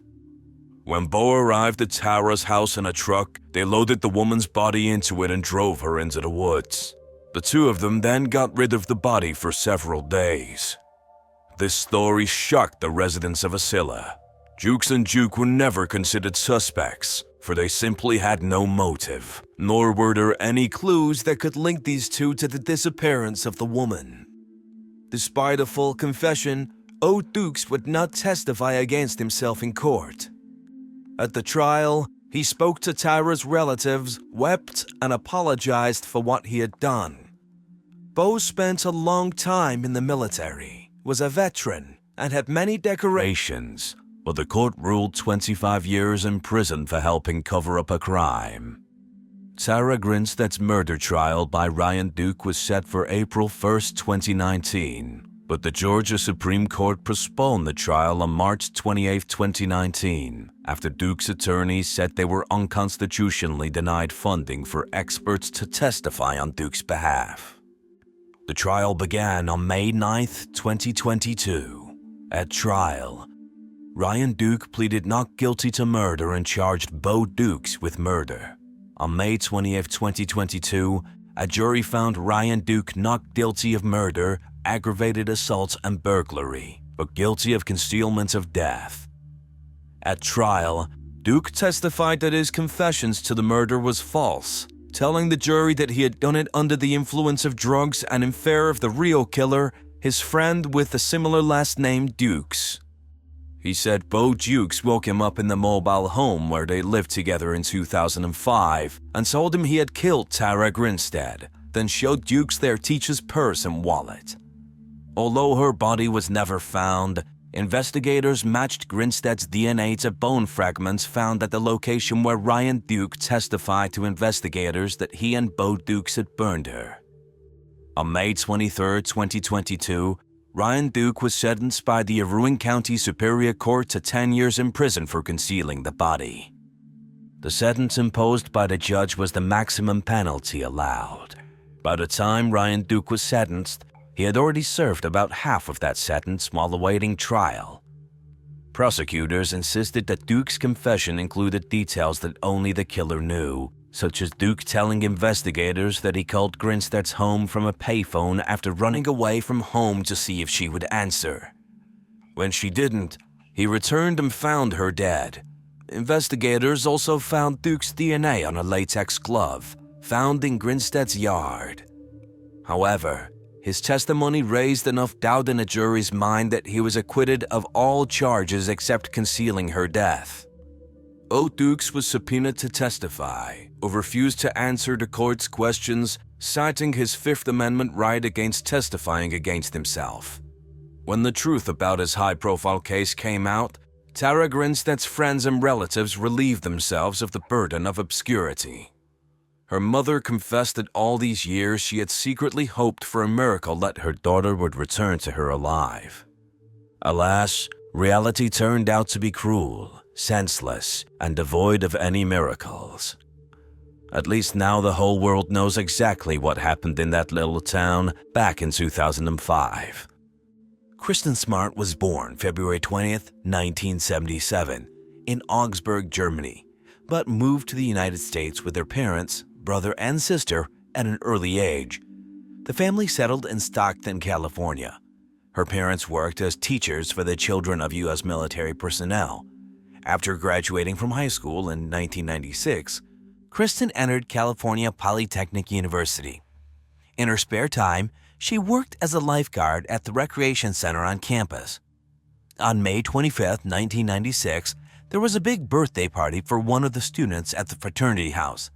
Kristen had planned to go, but her friends declined the idea, so she went to the fraternity house alone. That party was held in typical American student style. A large group drank alcohol, listened to music, and had a good time. That night, Kristen drank too much alcohol, felt bad, and around 2 a.m. went to her dorm. But she could hardly walk by herself. When two other students, Cheryl Anderson and Tim Davis, spotted her on the street and decided to walk her home, they had both been present at the party. After a while, they were joined by another student who had also attended the party, Paul Flores. He offered to walk Kristen to her dorm since he himself lived the closest. Cheryl and Tim, who had to go in the other direction, said goodbye to them and left. No one had seen Kristen alive since then. At first, her disappearance was not given much thought. Christine's roommate, Margarita Campos, was the first to become concerned. She was sure her friend would return home after the party, but she never did. Adding to the anxiety was the fact that all of Christine's belongings, including her passport, wallet, and bank card, remained in her room. That meant she couldn't just pick up and go somewhere. Marguerite did not contact campus police until 2 days after the young woman disappeared. Apparently, she had hoped to the last minute that Kristen was okay and would return home. But campus police didn't take her roommate's statement seriously. It was the weekend before, and it was also the U.S. National Day of Remembrance, which commemorates fallen American servicemen. The local police simply assumed that Kristen had gone home, and they were not confused by the fact that she had left all of her important belongings and documents in the dormitory. On a separate note, it was a 7-hour drive from the university campus to Christine's hometown. Too long a distance to suddenly make such a journey without money and documents, especially in the middle of the night. A few days later, the local police decided to go to work after all and called the young woman's parents. Christine's mother reported that her daughter had not come home in a long time and had not called her in recent days. That call made the mother worried, and the parents went to the police. But even there, the police were not eager to open an investigation. They said that not much time had passed since Christine's disappearance, and she might well have been out with friends, and it wasn't until the 4th day after she went missing that the search began. Volunteers searched for the young woman at first, but the search yielded no results. The first thing the police interviewed was Paul Flores, who had volunteered to walk Kristen to her dormitory door and was supposed to be the last person to see her. He told detectives that he and Shri Kristen walked to her dormitory, then said goodbye, and she went to her house alone. He then allegedly went straight to bed. But this story quickly became inconsistent. Paul's dorm mates saw him go to the shower around 5 a.m., while he and Kristen parted ways after 2 a.m. In addition, the young man had a black eye and scratches on his knees. When asked by several people, he told 3 different stories about where he got all these injuries. Paul Flores seemed highly suspicious, but there was no direct evidence against him. A month had passed since Christine's disappearance, and police had expanded the search for the young woman to her hometown. Journalists there hyped the case, catching the similarity of the story to the plot of the popular TV series Twin Peaks. The news even mentioned certain psychics who had already solved the case. According to their version, the young woman was killed by 2 men on campus and then driven to the cliff and thrown into the water. Of course, these allegations yield nothing to the police. A year after Christine's disappearance, her parents sued Flores, accusing him of complicity in the young woman's disappearance. In 1997, Paul testified under oath, but of all the questions he answered, only one, when asked to give his name. On all other occasions, he invoked the Fifth Amendment, which allows a defendant not to testify against himself. Paul's parents then sued Christine's family for moral damages, but both of these lawsuits went nowhere. The police had no evidence to prosecute Paul. On May 25, 2002, the 6th anniversary of Christine's disappearance, authorities officially declared her dead. In all that time, they also failed to come any closer to solving the case. This went on until 2018, when a California resident, Chris Lambert, decided to start his own podcast series on various crimes. He was 8 years old at the time of Christine's disappearance, and he remembered the creepy story well from the news. 22 years later, he decided to do his own investigation and was struck by how neglectful the police had been all along. The first thing Chris did was to talk to all the witnesses to those events. He learned from university students that Paul Flores had a bad reputation. The young man had repeatedly molested female students, but it never came to official complaints. Chris further analyzed the actions of the police and came to the conclusion that they had made a number of critical errors. The detectives did not arrive at the home of Paul's father, Ruben Flores, until 2 months after the young woman had disappeared. Given that Paul was living with his father, the police should have investigated the residence immediately. But when the police did arrive to search it, they were extremely sloppy. The detectives did not bring a forensic specialist or a police dog trained on the smell of decomposition. Because of this, the search was essentially useless. The detectives also failed to examine the 2 cars of the Flores family, one of which Paul may have used to drive Kristen from the campus to her father's house. Several months after the police visit, one of the cars was sold and the other was allegedly stolen. The police never showed up at Paul's mother's house, and that was where one of the main clues was hiding. Chris Lambert discovered that 4 months after Kristen Smart disappeared, a woman named Mary Lassiter had rented Paul's mother's house. In one of the rooms, she discovered a necklace link very similar to the one Kristen was wearing. This necklace was also in the pictures posted all over the city. She immediately took the evidence to the police, but they refused to accept it as evidence and then lost it altogether. Also, Chris found out that the backyard of Paul's mother's house had always been concreted, but shortly after the young woman disappeared, a small piece of concrete was cut out. A flower bed had been planted in that spot. Mary Lassiter told Lambert a very eerie story. Every day since moving in, Mary had heard sounds coming from that very flower bed. Every day, at the same time, at 4:20 in the morning, and at 4:20 in the afternoon. She would hear this sound very much like a wristwatch alarm. Soon the sound stopped. Most likely the watch's battery died. With this story, Chris went to Christine's mother. Miss Smart told him that her daughter did set the alarm for 4:20 in the morning, since she had to be at work at the recreation center at 5. Lambert's podcast aired in 2019. Millions of listeners came away outraged at what they had heard. They were struck by the negligence and inaction of the police. The evidence Chris found further shocked listeners. Despite much circumstantial evidence, Paul Flores is still at large. public pressure led the police department to reopen the investigation into Kristen Smart's disappearance. The first thing investigators did was search the Flores family's homes, and vehicles were seized. Forensic investigators finally dug up that ill-fated flower bed, but no body was found there. Despite the fact that there was no body, the experts managed to establish that there were traces of decomposition of the human body in the ground. On April 13, 2021, Paul Flores and his father were arrested. Paul was charged with Christine's murder, and his father was charged as an accomplice.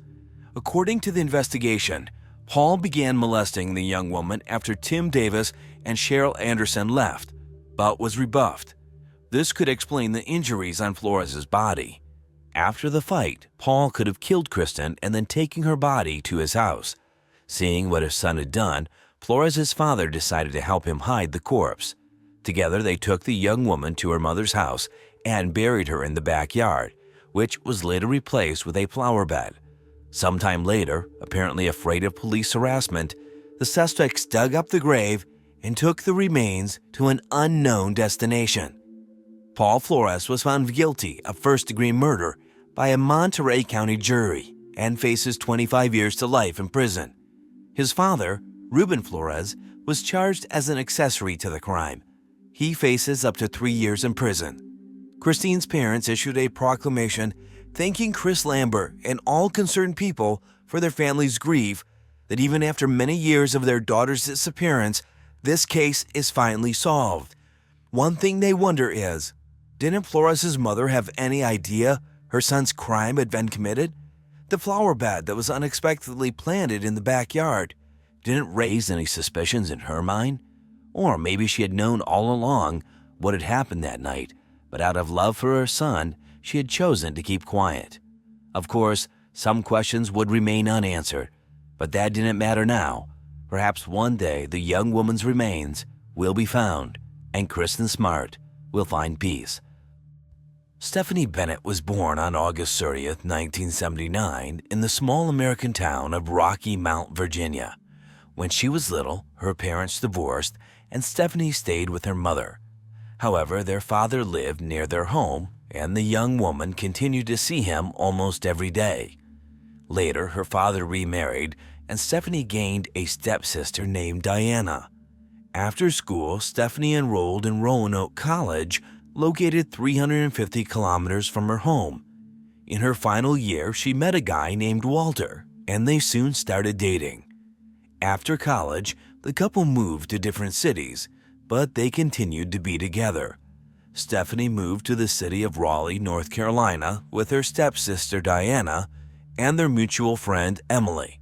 The three of them rented an apartment in the Bridgeport residential complex, located in a quiet, peaceful area on the outskirts of the city. The young woman found a job at IBM, while her boyfriend moved to Greenville, South Carolina, to obtain an engineering degree.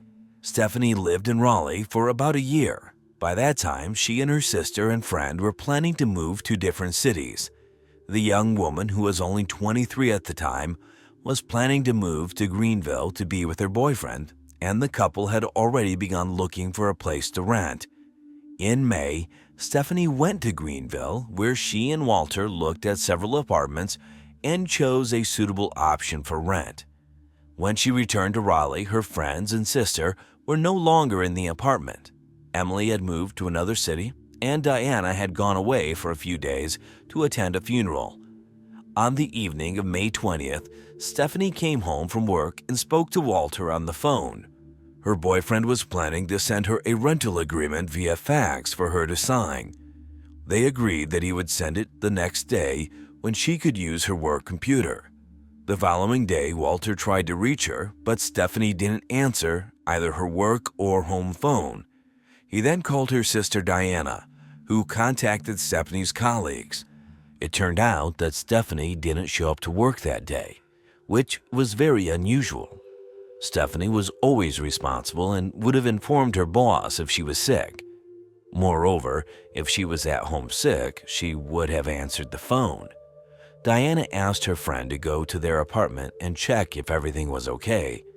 There was no answer when they knocked on the door. Then Diana asked the apartment manager to open the door with a spare key. As soon as the man entered the apartment, he saw a horrifying sight. Stephanie was lying lifeless on the floor of the room, with no clothes on and bruises on her neck. The manager immediately called the police. Detectives found Stephanie's documents and confirmed that the deceased was indeed her through a photo. On the laundry basket cover, which was under the window in Emily's bedroom, investigators noticed leaves and concluded that the killer may have entered the apartment through the window.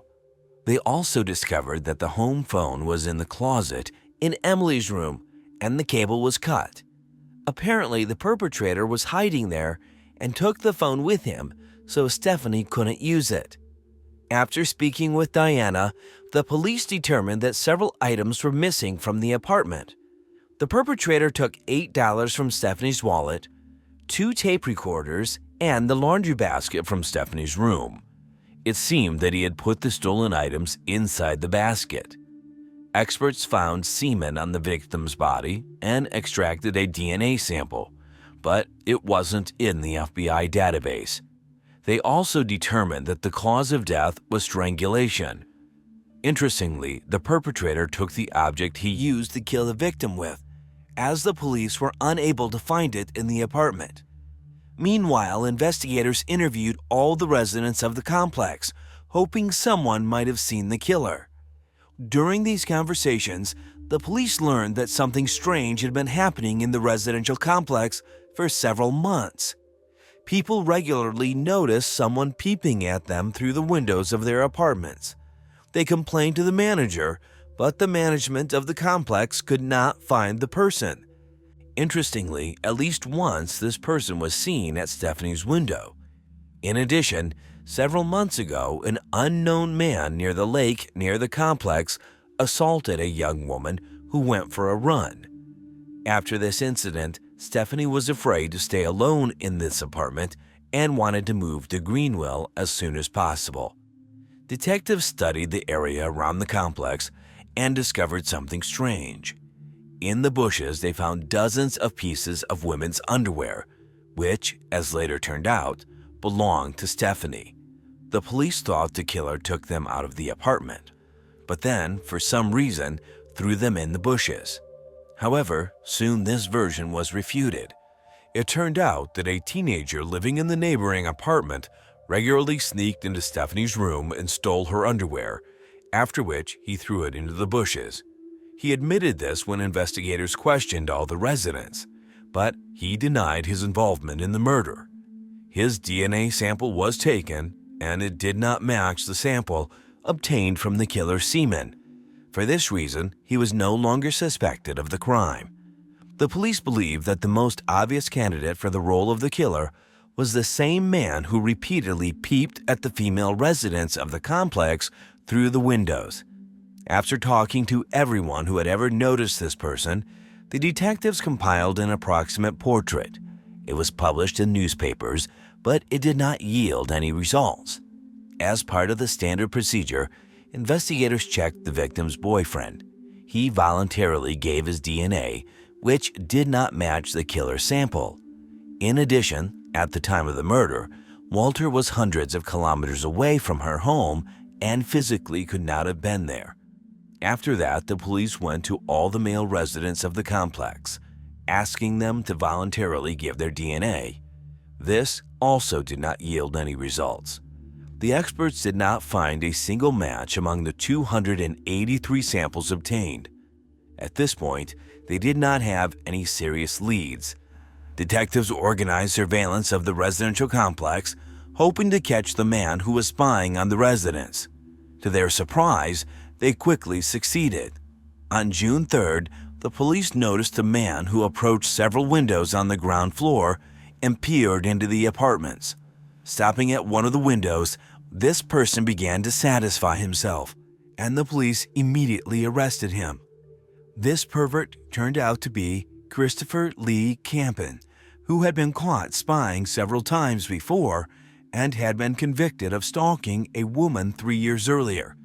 The detectives thought they had finally caught the killer, but they were disappointed. Christopher's DNA did not match the sample found on the victim's body. He was charged with spying, but they stopped considering him a suspect in the murder case. Since then, the police continued to work on the case, but they had no substantial leads. A year later, the lead detective heard about a lab in Florida that could determine a person's ethnicity based on their DNA. However, he had doubts about this technology, but he didn't want to miss such an opportunity. As a test, he sent the DNA of 4 of his colleagues of different ethnicities to the lab. The experts succeeded in their task 100%, and the detective sent them the DNA of Stephanie's killer. The lab determined that the DNA belonged to a white person, but this information did not help the police much. In August 2003, the victim's father offered a reward of $100,000 for any information that would lead to the capture of the killer. Her mother wrote a letter which was published in local newspapers, begging people to share with the police any information that could help identify the suspect. All of this brought some new leads, but they did not lead anywhere. In April 2004, based on the testimony of multiple witnesses, detectives decided to interview all residents of the complex again. They suspected that the man arrested for voyeurism might not have been the only one who walked around the complex buildings and peeked into other people's windows. Knowing the identity of the first man and having his photographs, the investigators wanted to talk to the residents who had seen the voyeur again. Unfortunately, none of them had ever seen his face. Most often, this man appeared at night, and he almost always wore a hood. However, some witnesses said they saw him without the hood, but could only see that he had long hair. Detectives interviewed several dozen people until they finally reached the man who saw this person right in front of Stephanie's window before her murder. His testimony was already with the police, but this time he remembered something else. The witness claimed that he saw this person a few days after the incident during daylight hours. This man was walking his dog near the wooded area behind the residential complex, and the witness recognized him by his hoodie. He watched him for a while until he disappeared behind the trees with his Labrador. Apparently, the witness simply forgot about this incident or did not think it was related to the murder, so during the initial questioning, the police did not receive this information. One thing is for sure, detectives only obtained this information 2 years after Stephanie's death. Now they knew they should be looking for a man with a Labrador. Judging by the fact that this person was walking his dog in the area, he must have lived nearby. And here the detective noted one interesting fact. Behind the forested area where the witness saw the man, there was another residential complex. Given that the dog owner headed in that direction, he could well have lived there.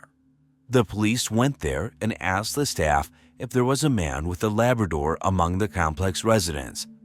They immediately gave them the name of 35-year-old Drew Planton, as well as added a few interesting details.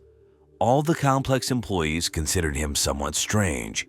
He hardly talked to anyone, never looked people in the eye, and was generally very unsociable. The man was very thin with long hair and always wore baggy clothes. Many people thought he was trying to attract as little attention as possible. In his case, however, it worked just the opposite.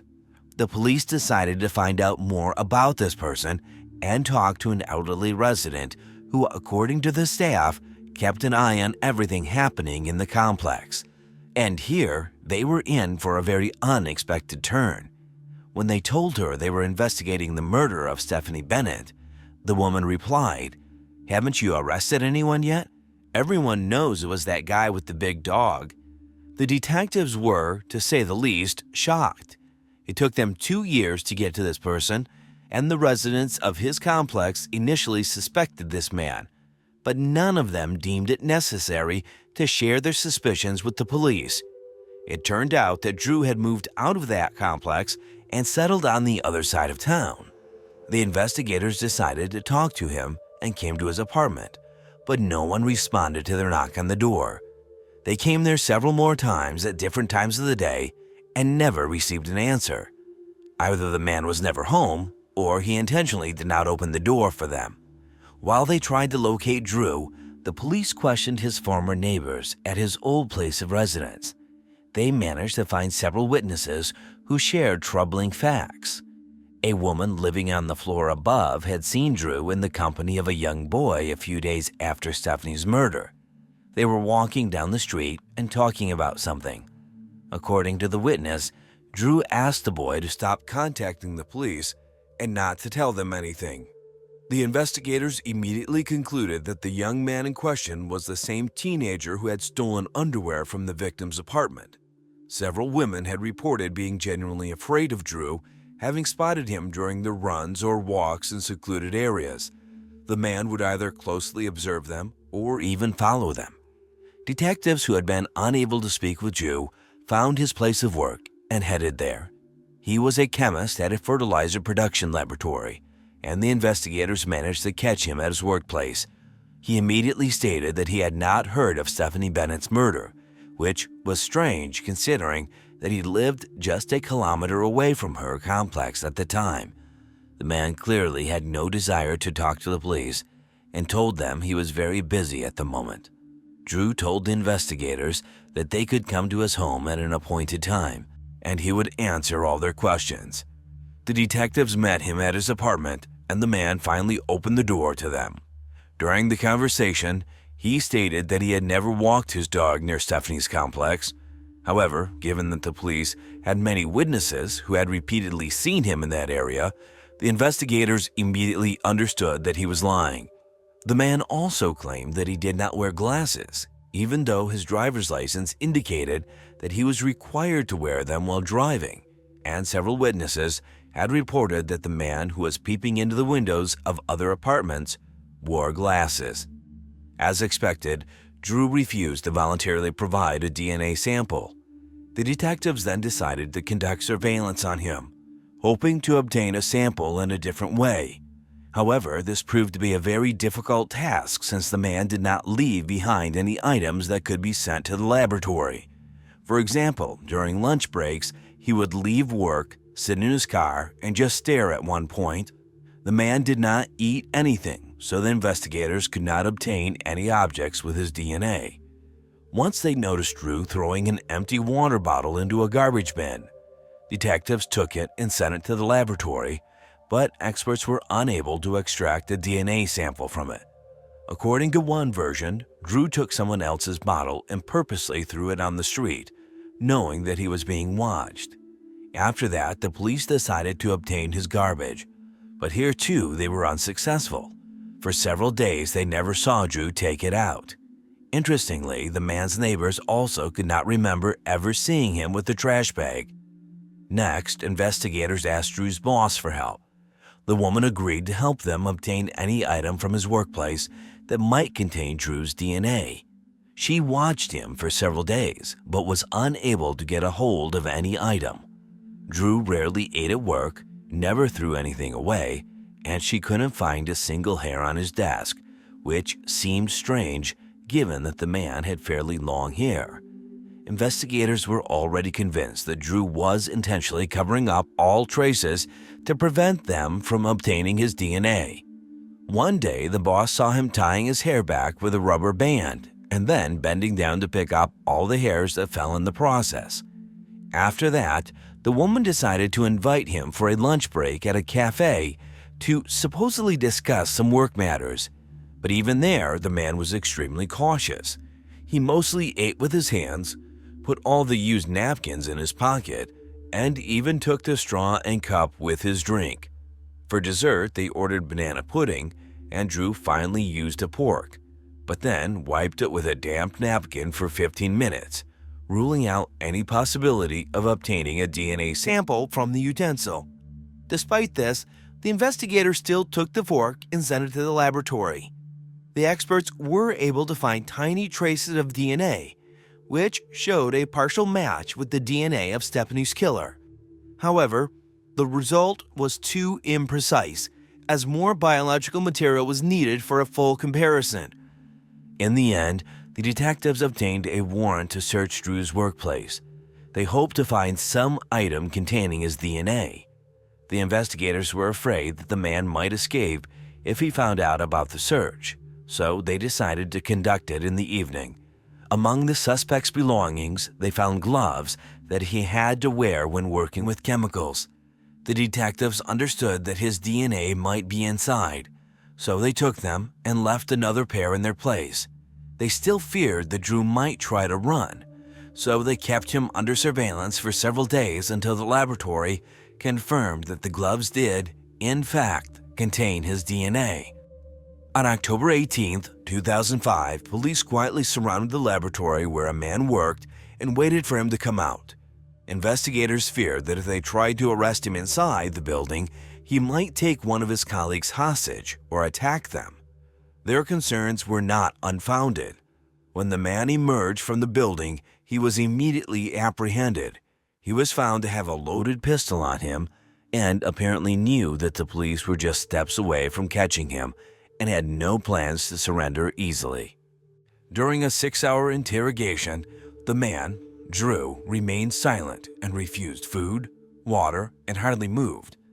Eventually, detectives had to put him in a wheelchair to move him around the area. After obtaining a search warrant for his apartment, investigators found a laundry basket stolen from Stephanie's home. In addition, there were 9 pistols, 2 rifles, 40 knives, a sword, and a machete. Among his belongings, detectives also found a set of lockpicks and handcuffs. They found a notebook with dozens of women's names and immediately located them to ensure they were safe. One of the women was the same resident of his complex who had complained about Drew during the investigation. She said that he had been watching her on the street and she felt uncomfortable with his gaze. Her concerns were confirmed when police found her underwear and tampons in Drew's home, as well as a copy of her high school graduation tape. It turned out that Drew had broken into her apartment, taken the tape, made a copy, and returned the original. All this time, he kept these items even after moving.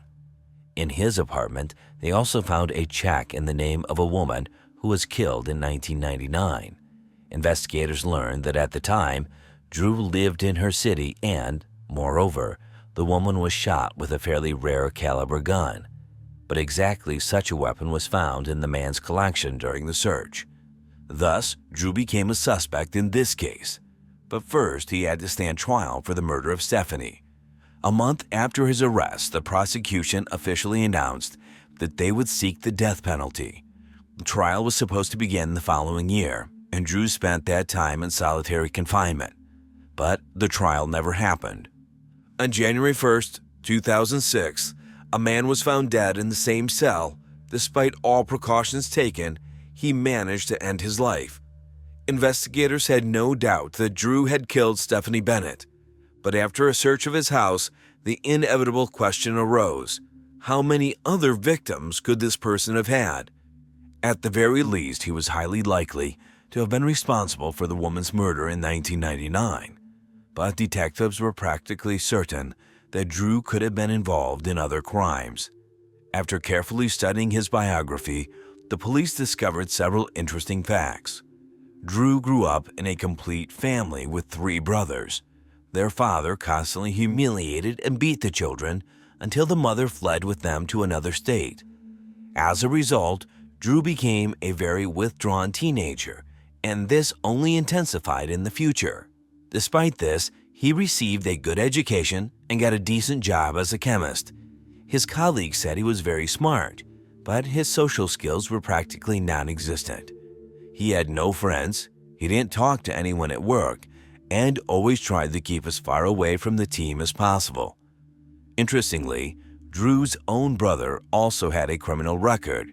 He peeped at women with a hidden camera and received a suspended sentence. In 2008, Drew's mother sued the state government, accusing the authorities of causing her son's death. However, the judge concluded that the prison staff had taken all prescribed precautions and could not stop the man. Stephanie Bennett's father tried to sue the management of the residential complex for ignoring residents' reports of a peeping Tom and not paying enough attention to the safety of residents on the premises. In his opinion, There was not enough lighting around the building at night, and anyone could walk there unnoticed. He also learned that the window in his daughter's apartment had been broken, but the complex management did not rush to fix this problem, even though it was their direct responsibility. But in the end, the man himself refused these accusations, not commenting on his decision. Thus, this complex and confusing case was ultimately solved. Police to this day wonder how many other victims could Drew have had. The available information indicates that the man was prone to serial crimes, but after his death, it became practically impossible to find out the truth. Mindy Schloss was born in 1955 in New York City. When she was 25, she moved to Alaska, where she graduated from a local medical university. The woman earned a degree in psychiatry and took a job as a nurse at Fairbanks Hospital, though most of the time she had to work on the field. Many people in remote areas of Alaska were not able to go to the hospital on their own, so Mindy and her colleagues would use all manner of transportation, including boats and airplanes, to get to them. She loved her job and took it as seriously as she could. Mindy lived about 600 kilometers from the hospital in Anchorage. She took a plane to work and stayed in a hotel all weekdays, going home on weekends. It was August 2007. Mindy, who was 52 years old at the time, returned to Anchorage for the weekend and was soon to fly back to work. During her absence, she always asked her best friend, Jerry, to stop by her house to feed her cat and give him the medicine he needed. On Saturday, August 4th, her friend called her to discuss the matter, but Mindy never came to the phone. She still hadn't been able to reach her all day, and it was strange. So Jerry contacted their mutual friend, but he too had not called Mindy that day. At first, Jerry thought Mindy had gone somewhere on business, but she didn't answer her phone the next day either. Then her friend decided to drive to her house. No one answered the door knock either, and Jerry used her spare key. At first glance, everything seemed normal. The house was in order, there were no signs of a struggle or any other evidence that something bad had happened to Mindy. It was only on the way out that Jerry noticed something strange. The doorknob of the front door was loose, and the woman decided to tighten the screws with a screwdriver. After that, she went to work without knowing where her friend had disappeared to. On Monday, August 6th, Jerry called the hospital where Mindy worked. To her surprise, the woman never showed up for work, which was completely out of character for her. Nor did she contact any of her coworkers to alert them of her absence.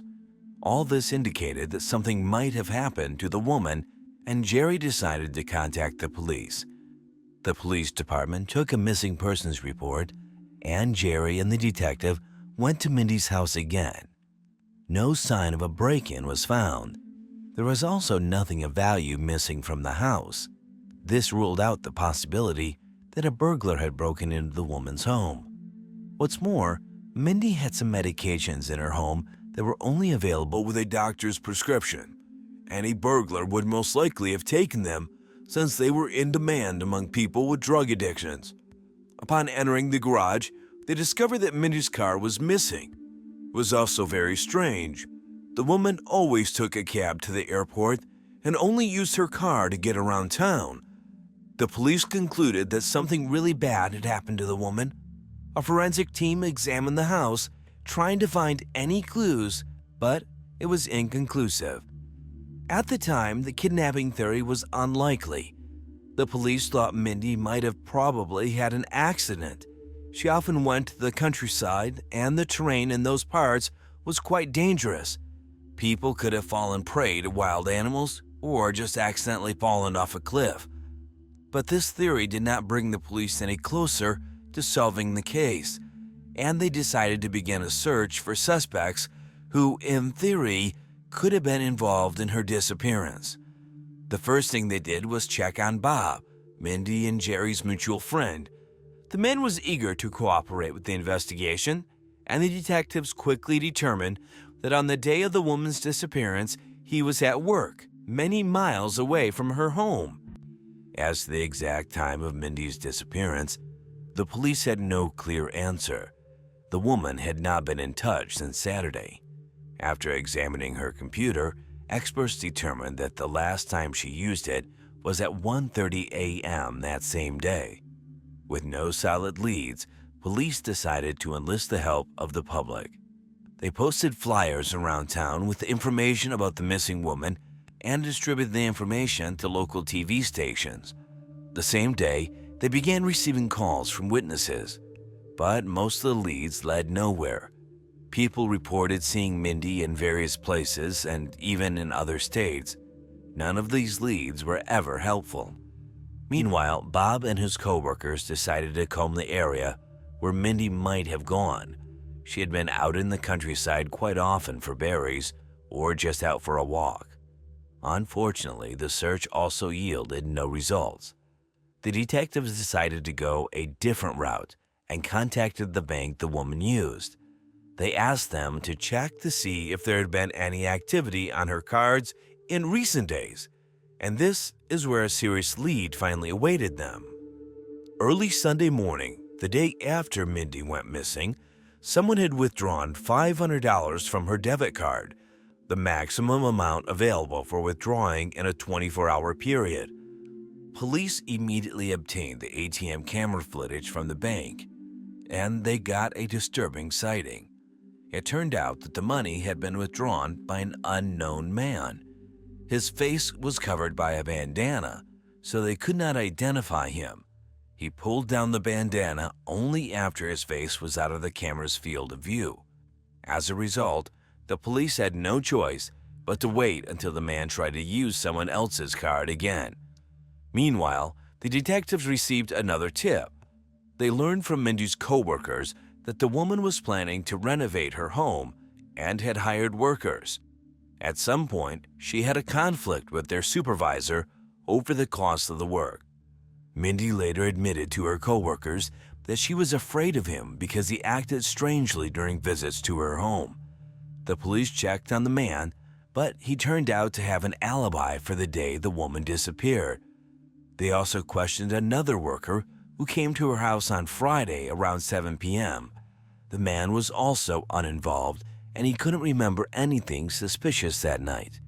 It wasn't long before detectives had a new lead. Bank security reported that Mindy's card had been charged $500 again in the early morning hours, but this time from a different ATM. After studying the security footage, the police immediately realized it was the same man as the first time. But there was something odd on the tape.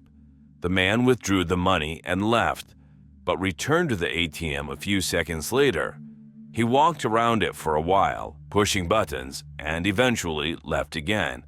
After calling the bank, detectives found out the reason for his strange behavior. The unknown person forgot to take the card out, and the ATM then takes it away to prevent the theft. The real owner can get it back by going to the bank with his ID.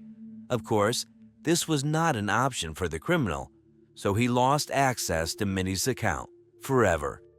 This time, the police managed to find a witness.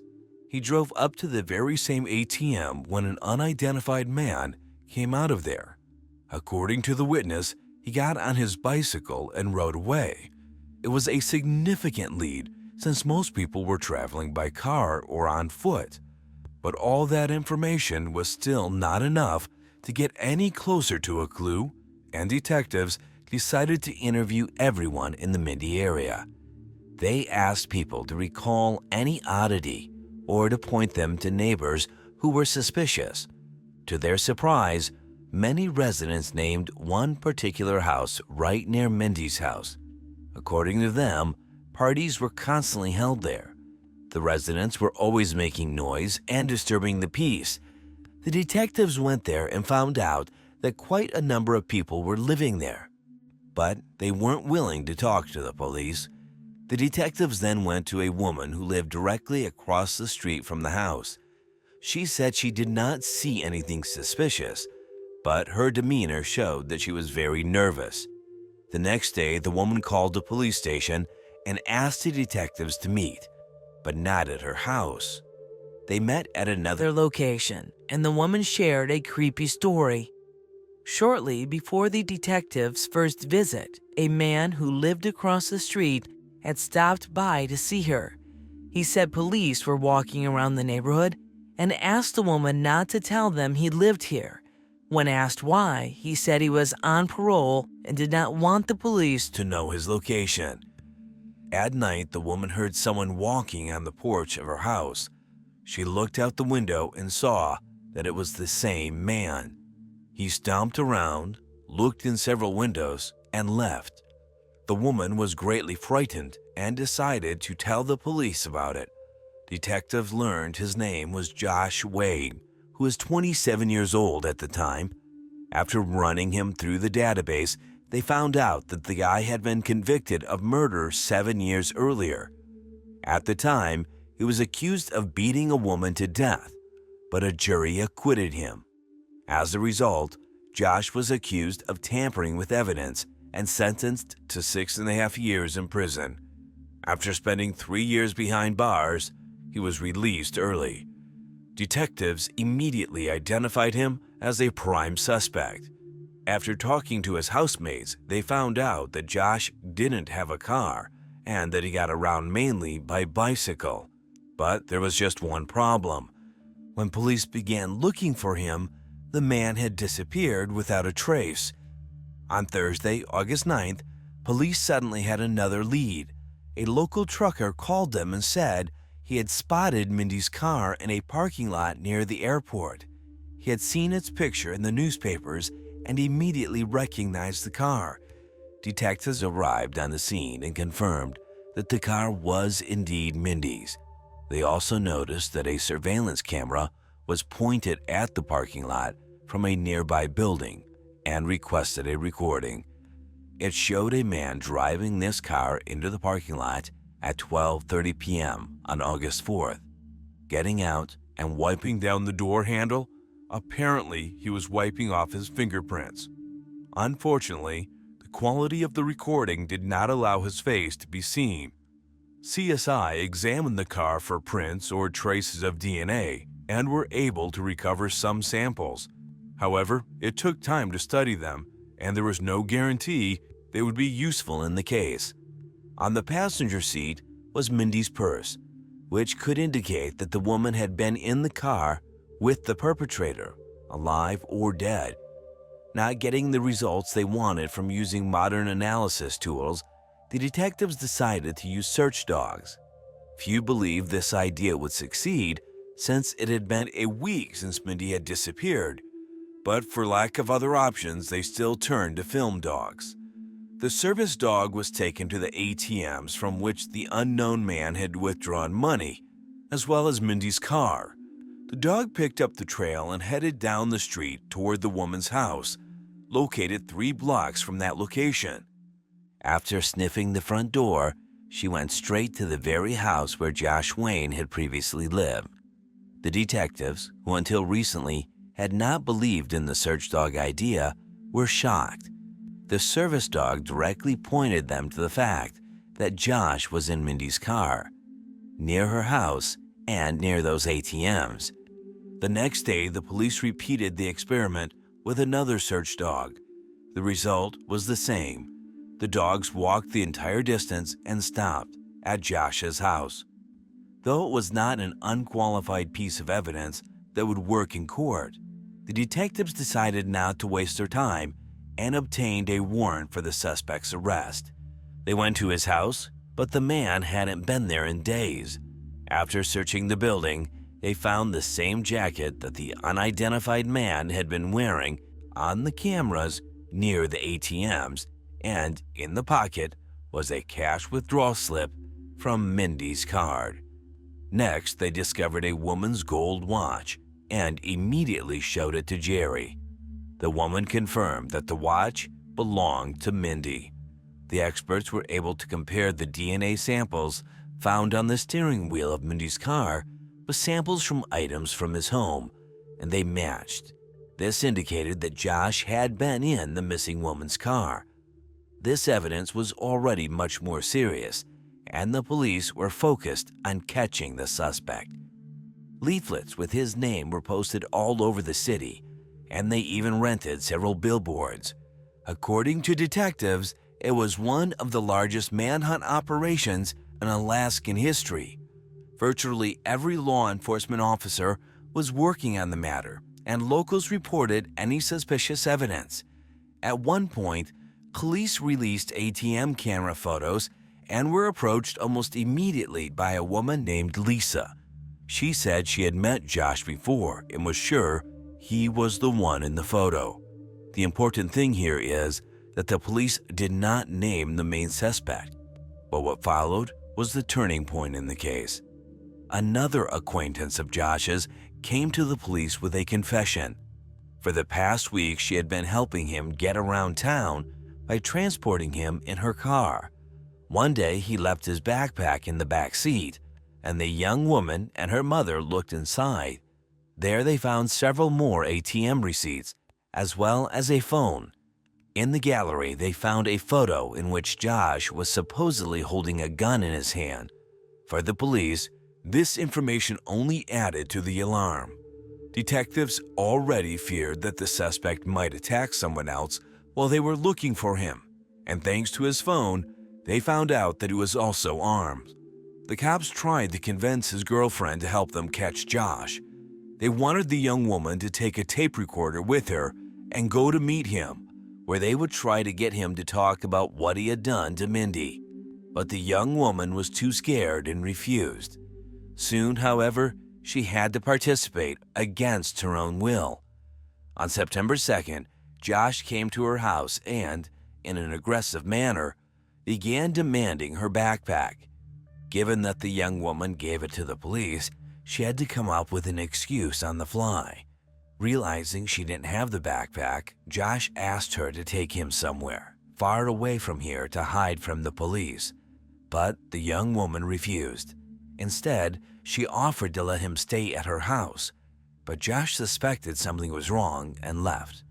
The young woman realized that she would not be safe until the police caught the man, so she decided to follow him discreetly in her car, calling the detectives along the way. At some point, Josh reached his acquaintance's house and went inside. By that time, the police, SWAT, and FBI had already begun to converge on the scene. Everyone feared that the suspect would not surrender without a fight, and those fears proved to be true. Using weapons, Josh took two people who were in the house with him hostage. A lawyer was invited to negotiate with him, who, after several hours, managed to convince him to surrender. During the interrogation, he hardly spoke to the police, but the investigators were in no hurry to accuse him of killing Mindy. At that point, they already thought the woman was probably dead, but without her body, it would have been extremely difficult to prove it. So Josh was only charged with stealing Mindy's bank card and watch. The FBI agent decided to get crafty. He listed the charges to Josh and he said they were all lies. The investigator then stated that they had evidence that he was the one who withdrew the money from someone else's card, and Mindy herself had gone to the police to report the card theft. Upon hearing this, the suspect grinned and asked what games they were trying to play with him. From this reaction, the FBI agent was finally convinced that Josh had killed Mindy, but the police still had to find her body in order to charge Josh with murder. They had to work against the weather. It was snowing early in that area, and they would have no chance of finding Mindy if her remains got snowed in. On September 13th, police received a call from an electrician working near the town of Wasilla, about 100 miles from Anchorage. He spotted the body of a woman in a wooded area and immediately thought it was Mindy, and experts from the lab confirmed it. The deceased was indeed Mindy Schloss. The medical examination revealed that the woman had been shot in the back of the head and her remains had been disposed of by fire. After the bullet was recovered, it was determined that it had been fired from the very weapon with which Josh had been apprehended. All the police had to do now was to figure out how the events that led to Minnie's death unfolded. Meanwhile, the experts continued to examine every millimeter of her house, trying to find any trace of Josh's presence. It was extremely difficult to do so. They had to collect virtually every hair from the floor of Mindy's house and then examine it in the lab. It took months, but eventually they were able to find a hair that belonged to Josh. This was confirmed by DNA testing, and the detectives now had proof in hand of the suspect's presence in the victim's home. On May 18, 2008, 10 months after the murder, he was finally charged and brought to trial. While gathering witnesses to testify against Josh, an interesting situation occurred. His ex-girlfriend, Lisa, who had identified him from a photo near an ATM, refused to testify in court. She regularly visited her ex-boyfriend in prison, and at one point, the couple announced their intention to marry. Investigators were shocked by this turn of events, but they quickly realized what was behind the move. The U.S. Constitution allows relatives not to testify against each other, and in all likelihood, Josh convinced Lisa to marry him for these reasons. There was one problem, though. Soon after the marriage was consummated, it was declared null and void because state law prohibited weddings with inmates. But the detectives wondered why Josh was so intent on shielding Lisa from questioning and testifying. Was it really all about some pictures outside an ATM where you couldn't even see his face? Most likely, the young woman knew a lot more. Investigators tried to get her to talk, but at first they did not succeed. However, at some point, Lisa herself contacted them and said that Josh confessed to her about the murder during one of her visits to the prison. According to his story, there was a party at his house Friday night. Josh, who had no means of livelihood, decided to sneak into the house next door and steal something. That house turned out to be Mindy's place. Josh opened the door of the house and began to search the house for valuables. At one point, Mindy walked into the room, and he immediately realized that if he let her live now, he wouldn't be able to avoid jail.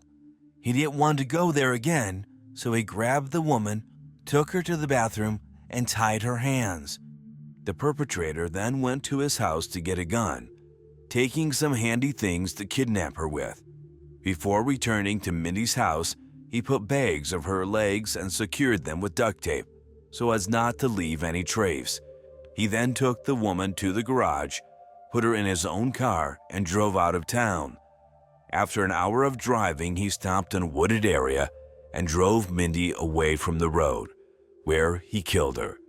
Josh then returned to her house, cleaned, vacuumed the carpet, and left. The trial did not begin until the spring of 2009. The prosecution had offered Josh a deal. He would confess to killing Mindy and another woman 7 years earlier in exchange for waiving the death penalty.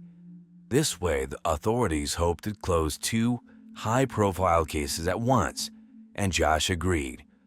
As a result, he was sentenced to 99 years in prison without parole. During the reading of the sentence, Josh cried, but at one point things heated up when the judge called him a coward for taking the lives of two women. The criminal jumped up and shouted, "What about the men I killed?" At this point, his lawyers grabbed him and silenced him before he could say anything else. That shouting kept the detectives busy for 5 long years until, in 2014, Josh himself offered authorities a new deal.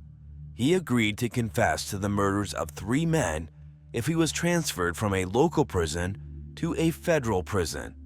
Apparently, the conditions there were much higher. Considering that the criminal's request was insignificant, the authorities agreed. Josh said he killed one man in Anchorage in 1994 when he was only 14 years old. He committed the next murder in 1999, and he killed the third man a year later, the same day he massacred the woman. The first 2 men have been identified, but the identity of the third is still a mystery. Investigators have no doubt that Josh was indeed involved in the murders.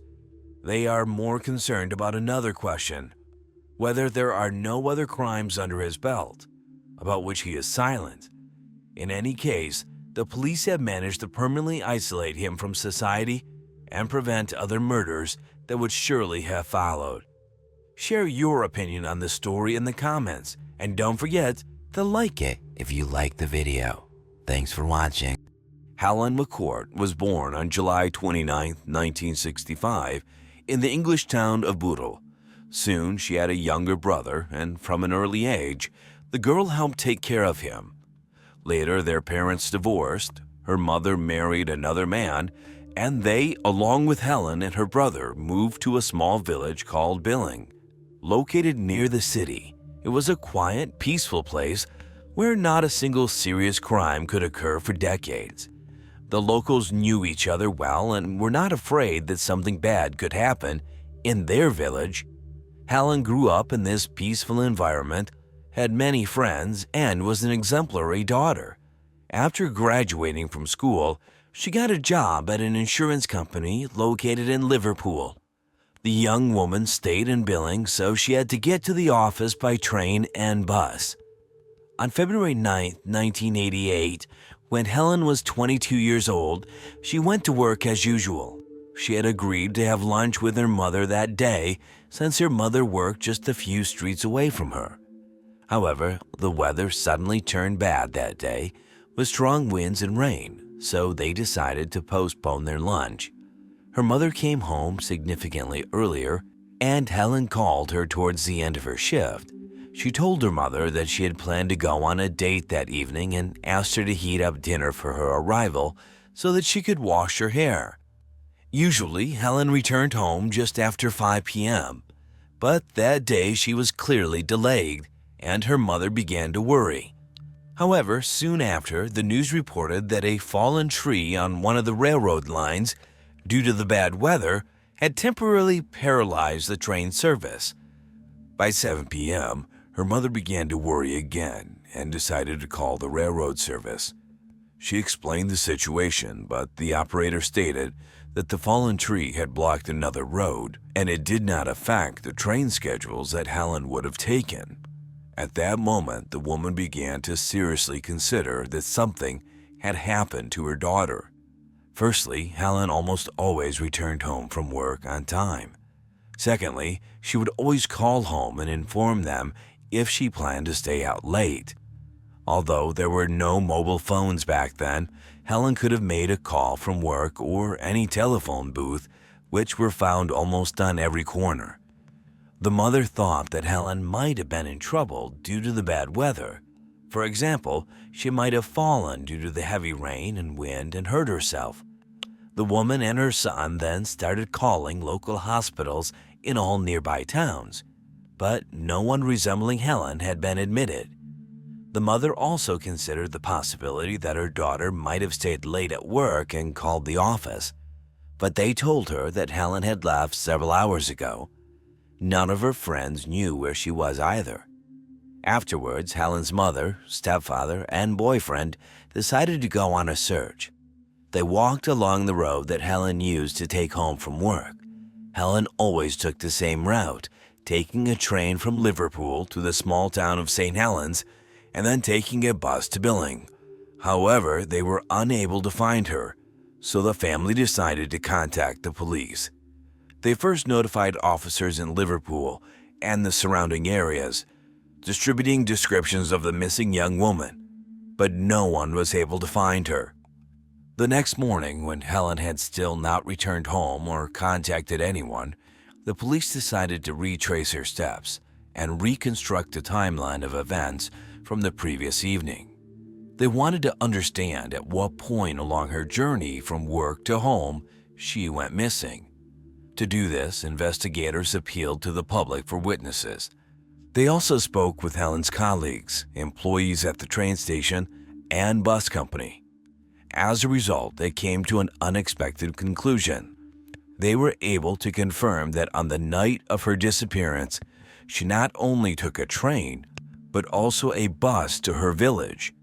This was strange because the bus stop was only 200 meters from her home.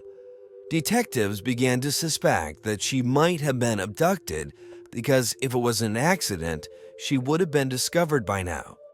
As part of the standard procedure, detectives began to investigate people close to Helen, since, in most cases, they are the ones behind such crimes. Her boyfriend and stepfather had reliable alibis for that evening, and Helen's friends and acquaintances were also excluded from the list of possible suspects. Forming search teams of 120 officers, the police began a detailed search of the area between the bus stop and Helen's house, hoping to find any clues, such as a piece of her clothing or something that the potential kidnapper might have dropped. At the same time, leaflets with information about the missing young woman were distributed in nearby towns. Divers searched local water bodies, and police officers knocked on every door, questioning people. They also went to all the shops, bars, and cafes in Billings.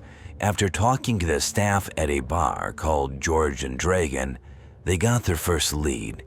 This establishment was located near Helen's house, and she occasionally went there with her friends. But investigators found out that just 2 days before her disappearance, the bar owner banned her from the bar after an incident. She had had a quarrel with a drunk woman who spilled her drink on her. Helen didn't want to provoke the conflict and went to the toilet to try to clean her clothes, but the drunken woman followed her and started acting aggressively. At some point, she even tried to hit her, after which the bar owner kicked them both out. Moreover, he forbade them from ever returning. The police decided to learn more about this conflict and went to the bar the next day to talk to its owner, Ian Simpson. Moreover, this establishment was located right between the bus stop and Helen's house. The man told detectives about that evening and said that he had to kick both young women out so that their conflict didn't disturb other visitors. During their conversation, the bar slowly filled with people and it became noisy. Then the police suggested that Ian ride with them to the station to continue the dialogue in a more peaceful environment. And here, something strange happened. The man noticeably became nervous, refused to go with them, and tried to end the conversation. All of this seemed suspicious to investigators. Why was Ian so afraid to go to the station? Perhaps he had something to do with Helen's disappearance, or he knew more than he said. They decided to keep an eye on him and found out that the man was known for his philandering. Despite being a married man with 2 children, Ian constantly flirted with other women, and all the villagers knew about it. The police also found out that he constantly paid attention to Helen when she came to the bar. The investigators once again approached him and asked where he was on the evening of Helen's disappearance. The man explained that he was spending time with his lover in an apartment located above a bar. According to him, he spent most of his time there because he was afraid that his establishment could be robbed. The detective spoke with his lover, and here they encountered an interesting twist. The woman claimed that she and Ian had indeed planned to meet at his apartment at around 7 p.m. However, that evening, he called her and asked her to come a few hours later. In the end, she arrived at around 8:30, but the man wasn't home. He returned only around 11:30. All of this looked extremely suspicious. Obviously, Ian lied to the police about his alibi, which automatically made him a suitable candidate for the role of suspect. One more detail seemed strange to the detectives. The man had several fresh scratches on his neck. He said he got them during a fight with his wife when she found out about his lover. However, the investigators spoke with the woman and she denied scratching her husband. The police spoke with Ian again and he changed his story. Now the man claimed that he got the scratches while separating Helen and another drunk young woman on the evening when a scuffle happened in the bar. The detective spoke with this young woman, but she denied this story. According to her, they didn't come to blows and none of them scratched the bar owner. Soon, the police got a witness who told them a worrying fact. On the evening of Helen's disappearance, he was passing through that street and at some point heard a piercing female scream. It was coming from the bar, but it quickly cut off. Based on all this, the detectives began to think that 31-year-old Ian Sims had a direct connection to the Helen's disappearance. However, he continued to deny everything. The investigators needed serious evidence to tie him to this case. Otherwise, they would be powerless. Police decided to search his car, where they found two gruesome pieces of evidence. Firstly, they found several blood stains, and secondly, a part of a woman's earring was lying on the floor. They immediately took the earring to Helen's mother, who, without a doubt, confirmed that it belonged to her daughter. After that, Ian was arrested on charges of kidnapping and murder, even though the police still didn't know what had happened to Helen. They searched the bar and the apartment on the second floor, where they found new evidence. In both places, there were many barely noticeable bloodstains that had clearly been attempted to be washed away. On one of these spots, the criminalists found a fingerprint that belonged to Ian. Moreover, in the apartment, they found the missing part of the same earring that was previously discovered in his car. Despite such an impressive set of evidence, the man continued to deny everything. By this point, the police thought that Helen was dead. They needed to find her body. Otherwise, the court could justify Ian. They believed that the blood in his apartment and car belonged to the young woman. But in those years, DNA analysis was just beginning to be used in forensics, and organizing such research was very problematic. The man himself told the police that the blood belonged to his dog, which injured its paw. In an attempt to find more evidence, investigators decided to appeal to the public to organize more extensive searches. More than 2,000 people responded to their call, including both residents of the village and nearby settlements. Together with the police, they searched the area around Billing, including forests and fields. Soon, a new piece of evidence did appear in this case, but it was not discovered by volunteers. 25 kilometers from the village, in a place called Collins Green, a man walking his dog noticed a towel on the ground with traces of blood. He looked around and saw another such towel, as well as several pillowcases. In addition, he found men's socks, a sweater, and underwear nearby. Some of these items were also covered in blood. He reported his findings to the police, and they took the items to a storage facility for evidence. But here was one problem. Considering that this area was 25 kilometers from Billing, police officers from another department arrived at the call, and they did not connect this find with Helen McCord's case. And the investigators who were searching for her didn't even know about the discovery of the bloody items. In the end, the police eventually saw a connection between the cases, and the inscription on the found sweater helped them. It was a print with an advertisement for a beer brand that was being sold on promotion at the George and Dragon Bar at the time. Learning this, investigators concluded that all of these things, with a high degree of probability, belonged to Ian Sims. Thus, the detectives had numerous blood samples, but they did not have Helen's body to request a DNA analysis. It was 1988, and such tools were not yet widely used. The police decided to compare the blood samples from the bar, Ian's car, and the witnesses found items with the blood of Helen's closest relatives, her parents and younger brother. The results showed that these samples were very close, and the blood almost certainly belonged to close relatives. Thus, the detectives were convinced that the blood samples belonged to Helen. This unequivocally indicated that Ian was clearly involved in her disappearance, but they still needed more evidence. The problem was that the expression, "no body, no case," did not appear out of nowhere. The British court rarely passed guilty verdicts in murder cases if the victim's body was not found. No matter how weighty the evidence, may have seemed in the eyes of justice, there was always a slight chance that the victim might not be dead. The police hoped that they would be able to gather more information against Ian, so they questioned all of his acquaintances. After talking to the bar cleaner, they learned about another suspicious incident. The woman told them that on the morning after Helen's disappearance, she came to work as usual to clean the premises. To her surprise, she saw the owner himself doing a general cleaning. He was washing the floors, walls, and tables. Moreover, judging by the scale of the work, he had been doing it for more than an hour. The problem was that this had never happened before. Ian had never participated in cleaning his bar, and in general, he rarely got up so early.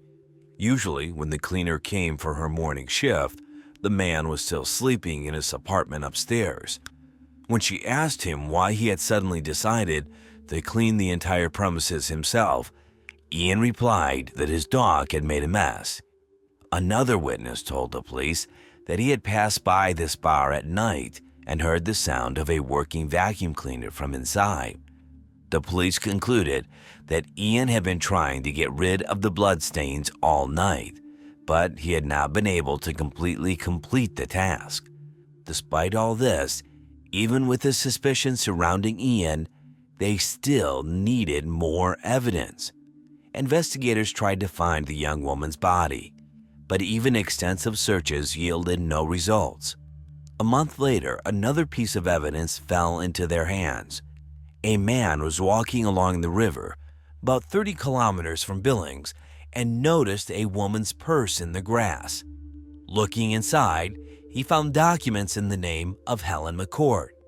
The police arrived at the scene, and soon they found even more evidence. Nearby, they discovered the clothing the young woman was wearing on the day of her disappearance, as well as a second earring identical to the one found in Ian's car. But a more horrific discovery awaited the detectives. A coiled cable was lying near the clothes, tangled with female hair. They were sent to the laboratory, and soon the experts confirmed that the hair belonged to Helen McCourt. Examining the young woman's purse, investigators found a check from a pharmacy in St. Helens.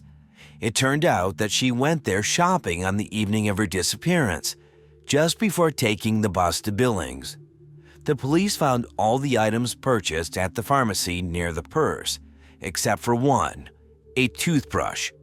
But soon they found it too, not 30 kilometers from the village next to the purse, but in the same bar as Ian Simpson, where investigators were still conducting extensive searches. They also managed to find a hairpin, and Helen's mother confirmed that the young woman went to work with her that morning. But that was not all. In the bar, they found a clump of female hair that belonged to Helen, confirmed by DNA analysis. Despite all of this, the detectives continued to cling to every detail and handed over the woman's clothing to the laboratory. After a thorough examination, forensic experts found traces of carpet on it, identical to the one in the George and Dragon bar. In addition, they found traces of dog hair on the clothing, which matched the hair of Ian's dog. After that, the experts began to study 2 rings and a bracelet that were seized from the man after his arrest. Forensic experts found traces of dirt on them and compared them with the soil in the area where bloody towels and Ian's clothing were found. As surprising as it may sound, they were able to prove that the dirt was from that region, which once again confirmed that the man was there and had himself thrown away these things.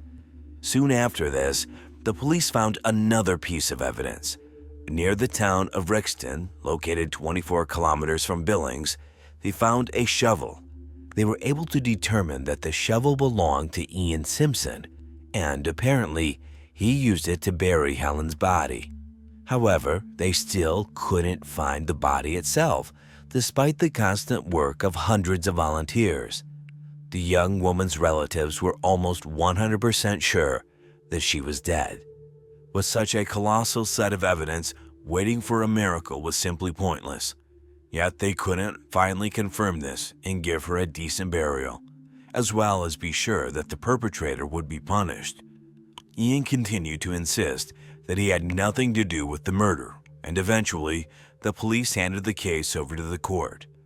The trial began a year after Helen's disappearance in February 1989.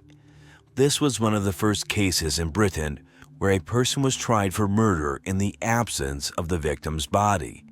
Therefore, despite the huge amount of evidence, the prosecution doubted their victory. According to their version, that evening Helen got off the bus and headed home along her usual route. When she passed by the George and Dragon Bar, Ian Simpson noticed her and started talking to her on some pretext.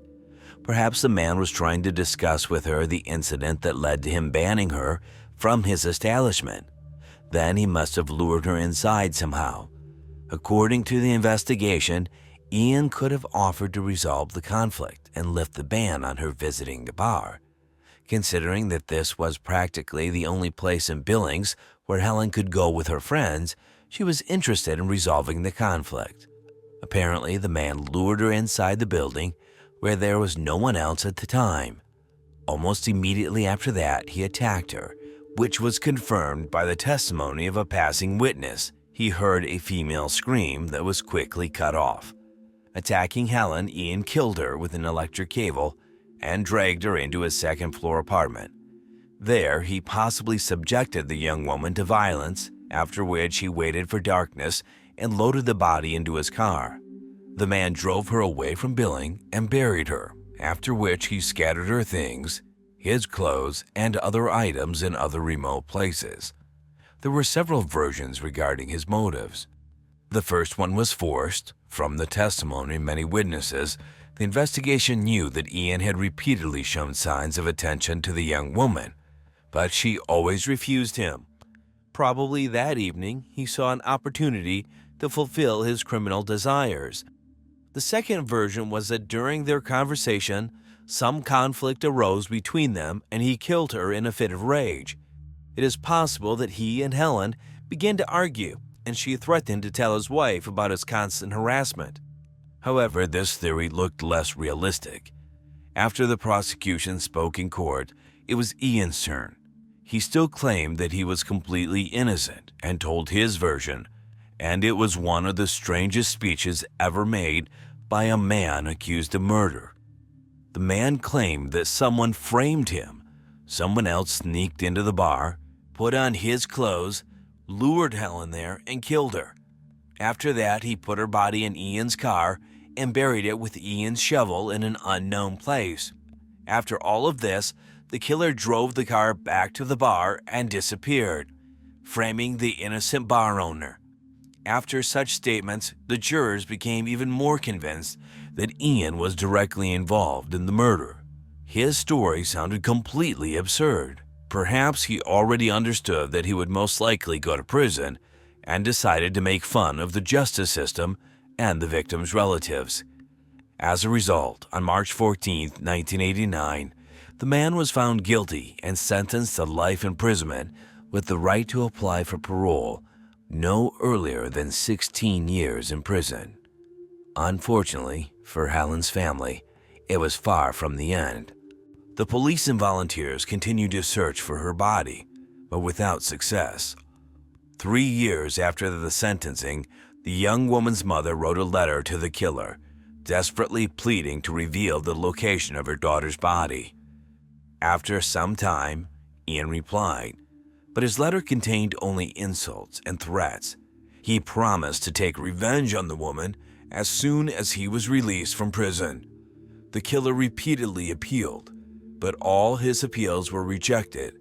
Only in 2004, when he had already spent 15 years behind bars, one of the appeals was granted, and the case was sent for review.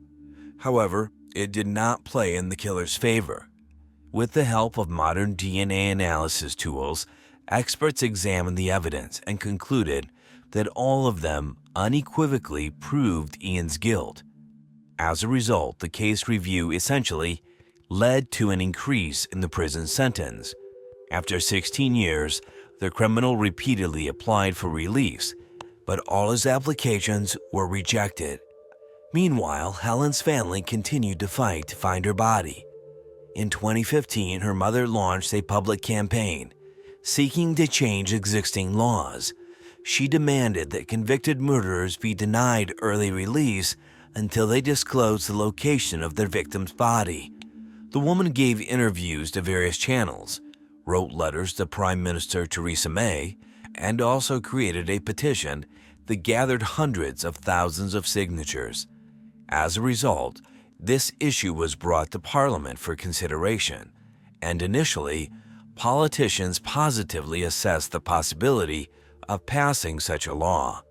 However, time passed, and Helen's mother initiative was constantly delayed. All these delays led to the fact that in November 2019, after 30 years of imprisonment, Ian Sims finally achieved early release. This event was a heavy blow to the young woman's family, as they had practically lost any hope of finding the location of her remains. 3 months after the decision was made, the killer was released. 63-year-old Ian Sims returned to a normal life. However, he did not enjoy his freedom for long. In late June 2022, the man died from an illness, taking the secret of Helen's body's location with him to the grave. Helen's mother is still alive and does not plan to give up. She now hopes that Ian may have told someone among his cellmates where he hid the body. She also continues to fight for the adoption of a law that would prohibit the early release of murderers who refuse to disclose the location of their victim. Thus, the Helen McCourt case lasted for several decades, although it was solved in a matter of days. Despite the overwhelming evidence against the criminal, he continued to keep secret information that would have allowed the relatives of his victim to say goodbye to her and start to heal their wounds.